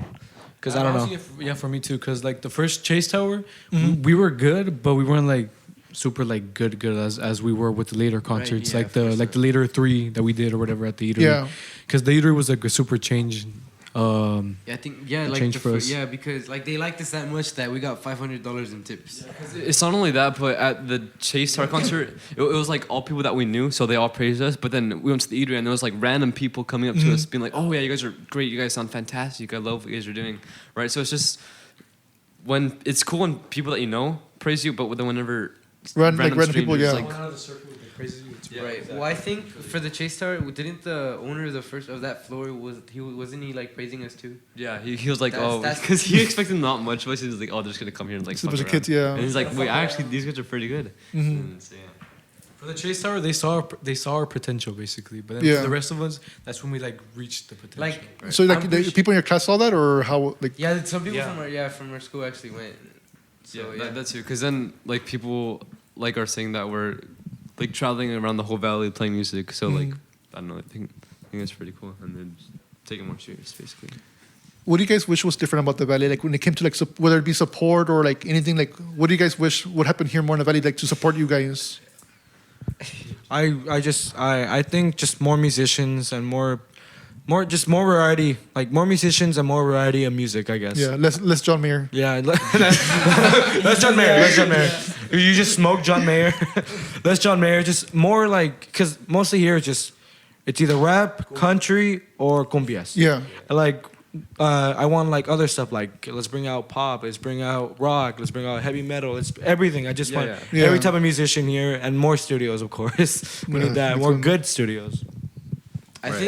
I think since we started, I've seen like that wave kind of come back. Like, because when we started, I'd show Bohemian Rhapsody like to some people, like, what is this crap? Like, it's so bad. Yeah, and then specifically at the beginning, I think I showed it to him. Because my dad's always been like a rock fan or whatever. Yeah. I showed him Bohemian, like that was always the type of music, and then I showed it to him. He's like, "Oh, it's so bad. Like, it's so Galileo, bad." bloody Scaramouche. Yeah, like he would always make fun of it, talk bad on it, and then like look at him now. Like now he's like loves the song. Like Yeah. like now it's like I know people who used to like call it bad and like all rap and all this, listen to it, and like now it's like, oh, what are you listening to? Oh, I'm listening to Queen. Like, now it's like, But like what specifically do you wish the Valley like the change in the Valley in terms of like helping you guys out? Probably just people just accepting younger generations in music, because you go to a venue and they wouldn't expect much, just like them when they went to the Chase Tower or the first iteration. I don't know. But like, yeah, there's been cases where I just DM a venue and they won't even just leave me on scene because just a little kid trying to younger. Well, I feel like sometimes they have a reason to do that, because I was talking to like one of the owners of one of the guys that runs Bummershed, and he said one time like he invited a couple bands like kind of our age, and they kind of just like fucked around and like they weren't that good, and they kind of did whatever. So I guess you get to see both sides basically. Yeah, I guess there's some people that kind of mess it up first and gives the venue owners a reason to think that. Yeah, right. So they kind of expect us to be like the same, but we're not. So, We're better. I mean, I think that like as for like our like producing wise or everything, like them actually supporting us, like instead of trying to shut us down, trying to like push us forward, you know, like not like, oh, you're like, you guys know nothing, you have no experience, you can't do it, like stop. Instead of saying that, it's like, oh no, like do it more, like, you know, like do it, like come with me, I'll show you, some type of thing like that, you know, not just trying to shut us out. Yeah. What about like I forgot what I was gonna say. Oh, so what kind of advice would you like? Even though you guys are the young ones right now, but like you guys are like the trailblazers for right now. What kind of advice would you give to like musicians who are like younger than you guys, who are like trying to start off? Like, what advice would you give them from what you learned so far? I know it sounds very like cliche, but like hey, the Mexican. Yeah, his Mexican accent came. Yeah, He's already Mexican giving out the accent comes out. little piece of candy. Yeah. Yeah. Anyways, cliche. You can just go for it. Okay, just whatever, go. Just don't give up, because it's just like bodybuilding. Like you need to like build that skill, you know. He's saying that because he's working out now. I saw the story. Yeah. He's sponsored. He's But it's like when it comes to like to you guys, like I talk to him a lot. I the get it. most. Like, you have to work so hard for something to define it. It's not that I'm a bodybuilder. I don't want to be a bodybuilder. But like it's true, because that's how people have put it to me before. You come like the Hulk. That's it's a the good way people. analogy, I guess. Yeah. All right. Anyways, go. Something I would say is just keep practicing, because like if you don't sound good, you'll get better with a lot of practice, because practice is super important, obviously. And then find an inspiration, not like a direct inspiration that you want to base everything like after, but like just listen to a lot of different stuff and vary your inspirations, I guess, so that you can kind of learn a lot of things, and it'll all blend together, just like kind of. And you make your own style, your technique, even like technique wise and like sound wise, yeah. I would say take advice, because because it's like there's a certain extent to what you can learn on your own. Like you can learn so much on your own, but it gets to like it eventually gets to the point where you hit a plateau and you have to get advice. Like someone is gonna help you. So like take advice, but just make sure you know whose advice, like who to take and who's to not take. I would say that's like my biggest advice. All right. Well, I agree with everything they said. Like I would say that too. Let me add on to that. I'd say find someone better than you. Whatever you do, whatever you play, if you're a songwriter, if you're a drummer, if you're a pianist, or you're a guitarist, find someone better than you and learn from them. Learn what, like, look at how they play, look what they do, like, look how they write or whatever the hell, and learn from them. See what they do. Don't copy it. Like, just like learn from it, you know? Yeah. Yeah. Yeah, because I think anybody who's ever been like in the creative, you usually start off by like trying to imitate who inspires you, and then like eventually you pick what you want, and then you start making your own style eventually out of it. Yeah, exactly. Yeah, just don't be like egoistic. Egotistical. Yeah, it kills. I think it Leave kills. his grammar alone. I think it just kills everyone's inspiration when you're like at the. I I'm want to better be than all in. You you want to be always. like at the top of the clouds and all. Yeah, because even like let's You say have to, like, let's say a push fan meets you, whatever, like, and you're like acting like really egotistical, like that could kind of like sour like the emotion, because like they say like don't meet your heroes, because like what if like you meet the person you inspired, and like they just like, And they're ruins- not who you think they Yeah. they It are. just ruins they the- appear as. Yeah. Yeah. so that's another reason. Please meet us. This is how we are, I promise. No, yeah, they're great Yeah, people. these guys are just keep on bothering me for everything I say. I know they keep believing you up on your I'm- grammar, but no, like you guys make sense. Where like I didn't know what you both of you said, like you should like continue practicing, or whether it be music or anything like that, because eventually like the way how like when you're learning experiences, like first you start off like learning really fast, so it feels like you're going up really quick, but then you hit a plateau, and like for like a long time you're gonna feel that feeling of being stuck, and that's where most people give up. But the fact that you guys like push through, and eventually you go through another uphill feeling where like that's where like, you become a master. Yeah. Where you going? I think that was me. I quit the band at one point. Yeah. Yeah, like halfway through, like it's because I was learning, I was going good, and then that's when I hit my plateau. I think. And then that's when my parents were like really harsh on me too, like with the whole like it's just a hobby, like it's not gonna get you anywhere. Go find a job, go do this, go do that. And so it got to the point to where I quit. I was like, you know what, guys, like I can't play anymore. Like I don't want to play anymore. And then that's when, and then I think it was like a week later. No, actually, no. I think it was, like a whole month. we were gonna have like a practice, and then okay. they said like, oh, son, just come along, just like come, I didn't and want to bring your come bass. to their practice. They said just bring your bass. Yeah, and they were like, just along. come, just come. It's like just come to watch us. Like At just least. come watch us. Yeah. Yeah, we were all telling him to come. Just please, watch.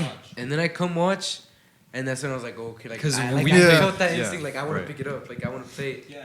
And that night he joined again. He joined again. Yeah, and No, then I like grabbed the bass and I picked it up again. And then that's when I guess after that I think I went up again. Like yeah, that happens, and people need to So- realize that happens a yeah. lot. So I think it wasn't like a learning plateau. It was more of like a mental plateau for for like as a band. But yeah. So the last question I usually ask my guest on my podcast is, what was your favorite part of the podcast? We can go down the line. My favorite part is just so far it's just being ourselves. We've been joking around a lot and like laughing and stuff. I think that's the best part. I think just being ourselves, talking about our music too, and talking about our inspirations, and just just talking about ourselves and trying to introduce ourselves to like everybody else, because well, we're gonna be shown to a new audience. Mm-hmm. Your turn, Robert. My favorite part of this podcast is just listening to my Classmates. Nice. not even. I wasn't gonna say classmates. What were you gonna say? What were you gonna say? Bandmates. Class. What was the CEO? I know. Listening to my bandmates' perspective and this different points of view of how this band formed, the music and the writing and all those shenanigans and all. Mm-hmm. Yeah. Yeah, I think it's cool. It's like we're just talking, but there's just a camera there. Yeah, it That's- just happens to be basically there. all- That's all it is. I don't know. I think like it's fun. really cool being documented. Not documented, but like being. Well, I mean, you are. Yeah, I mean, Technically. okay. It's cool being documented. So hi. This is us. This is who we are. I think just the fact that I'm on a podcast, like, imagine, bro. Like, 5 years ago, I would have never imagined being on a podcast, like, ever. But now Yeah, I'm on this is a probably gonna podcast. get like 1 million views even. Now- Principium.Official is gonna be It's a good minutes of views. Like, imagine, like, who can say they've been on a podcast? Like, It's a like Nick. imagine, like, if you. A lot of people. Logan Paul. No, but like, people you know, who Oh, can just be yeah. like, I've been on a podcast. BB. Like, now I can flex. No. Shut up. Let me have my moment. Like, now I can flex. I've been on a podcast. Like, if they say something, I'll be like, have you been on a podcast though? They're gonna look at my views and say like, nah, this is it. No, someone's gonna look at the views. They're gonna see like 5 views and that's it. Nah, I'm gonna get you at least 30 views, I promise. No, but so this is super fun. Like, At least thank you one so much sub. for having I us. appreciate it. Yeah, yeah, this is super fun. And thank you for the pizza. It was really good. Oh yeah, I appreciate She was I a. tried it, bro. Okay, can we all give Joe, Jose over here a clap? Please, let's give let's clap for him, Britt, please. For what? Clap for Jose. Oh, for having us on here. Thank you. That wraps the podcast. Also, give, But now coming up, give the we have happy the- birthday to the guys. Yeah, we gotta sing Hey. it. Sing happy birthday to them. Miss George. Wait, actually, before that, he didn't give us his piece of advice, right? Oh yeah, you didn't. Go. Okay. So I guess what I would say for my advice to everybody is don't ever limit yourself to what you can do. Always explore different, like Lincoln said, genres, varieties of everything. Just explore, be open-minded. Don't ever like enclose yourself into one thing only. Always explore, and just don't restrain yourself. Basically, always explore. Now on to the happy birthday. It's happy birthday. Could we like also mix it in with the performance or no? Huh? Because could we also mix it in with the performance? Like, should I play it on the piano or each one? Sure. Well, I can like end the podcast and then we can add the part of the performance because I usually keep them as separate files. Okay, yeah, cool. So we'll do the happy birthday now. We'll do that. Yeah, we'll do that. During. Well, that concludes the Well, that conclude- podcast, bro. It's my show. Nah, it's my show, boy. Come on, it's great. Y'all. No, you got Now it. you think it's you're in a band, you can like stick over shows now. No, you go. Sorry. I'm so No, it's good. Don't worry. No. So That's how I everybody- usually joke around my friends, so you're good. Drummers. Look at the camera Drummers. and look inspirational. Well, Jose, this is amazing. Yeah, so thank you guys for watching. And for the next part, they'll be performing one of their songs from the EP, correct? Yes. So can you guys plug it one more time? All right, this song, it's not the single. We're not performing Make It Stop. We're performing How Did It Go Wrong. Yeah, but just know, Make It Stop out June 17th. Yeah. Everywhere. Pre-save. And we're doing a special version for y'all. Follow us at Principium.Official on Instagram. Look at our link tree. You can pre-save, make us up right there, and follow all of us. We got at Yeah. Robert Up Guitar. We got Principium George. We got Chris Rhythm Guitar, and we got Rose PR, and then we got Lincoln. What's yours? Lincoln's hot. It's just Lincoln Lincoln Dotty Turbo underscore. On Instagram, Principium.Official. Yeah, I'll make sure to have some labels on the bottom so they can like read them out. No, thank you. Right, well, thank you guys for listening. all. Thank and you. We'll see the performance now. All right, hey guys, we're Principium, and we're gonna be performing How Did It Go Wrong. This is from our upcoming debut EP. It's called How Did It Go Wrong.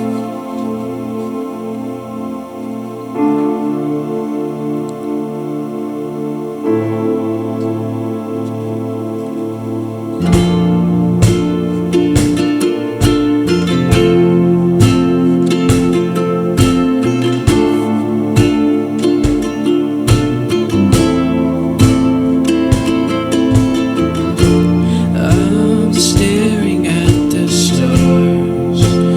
They're all blue, just like you.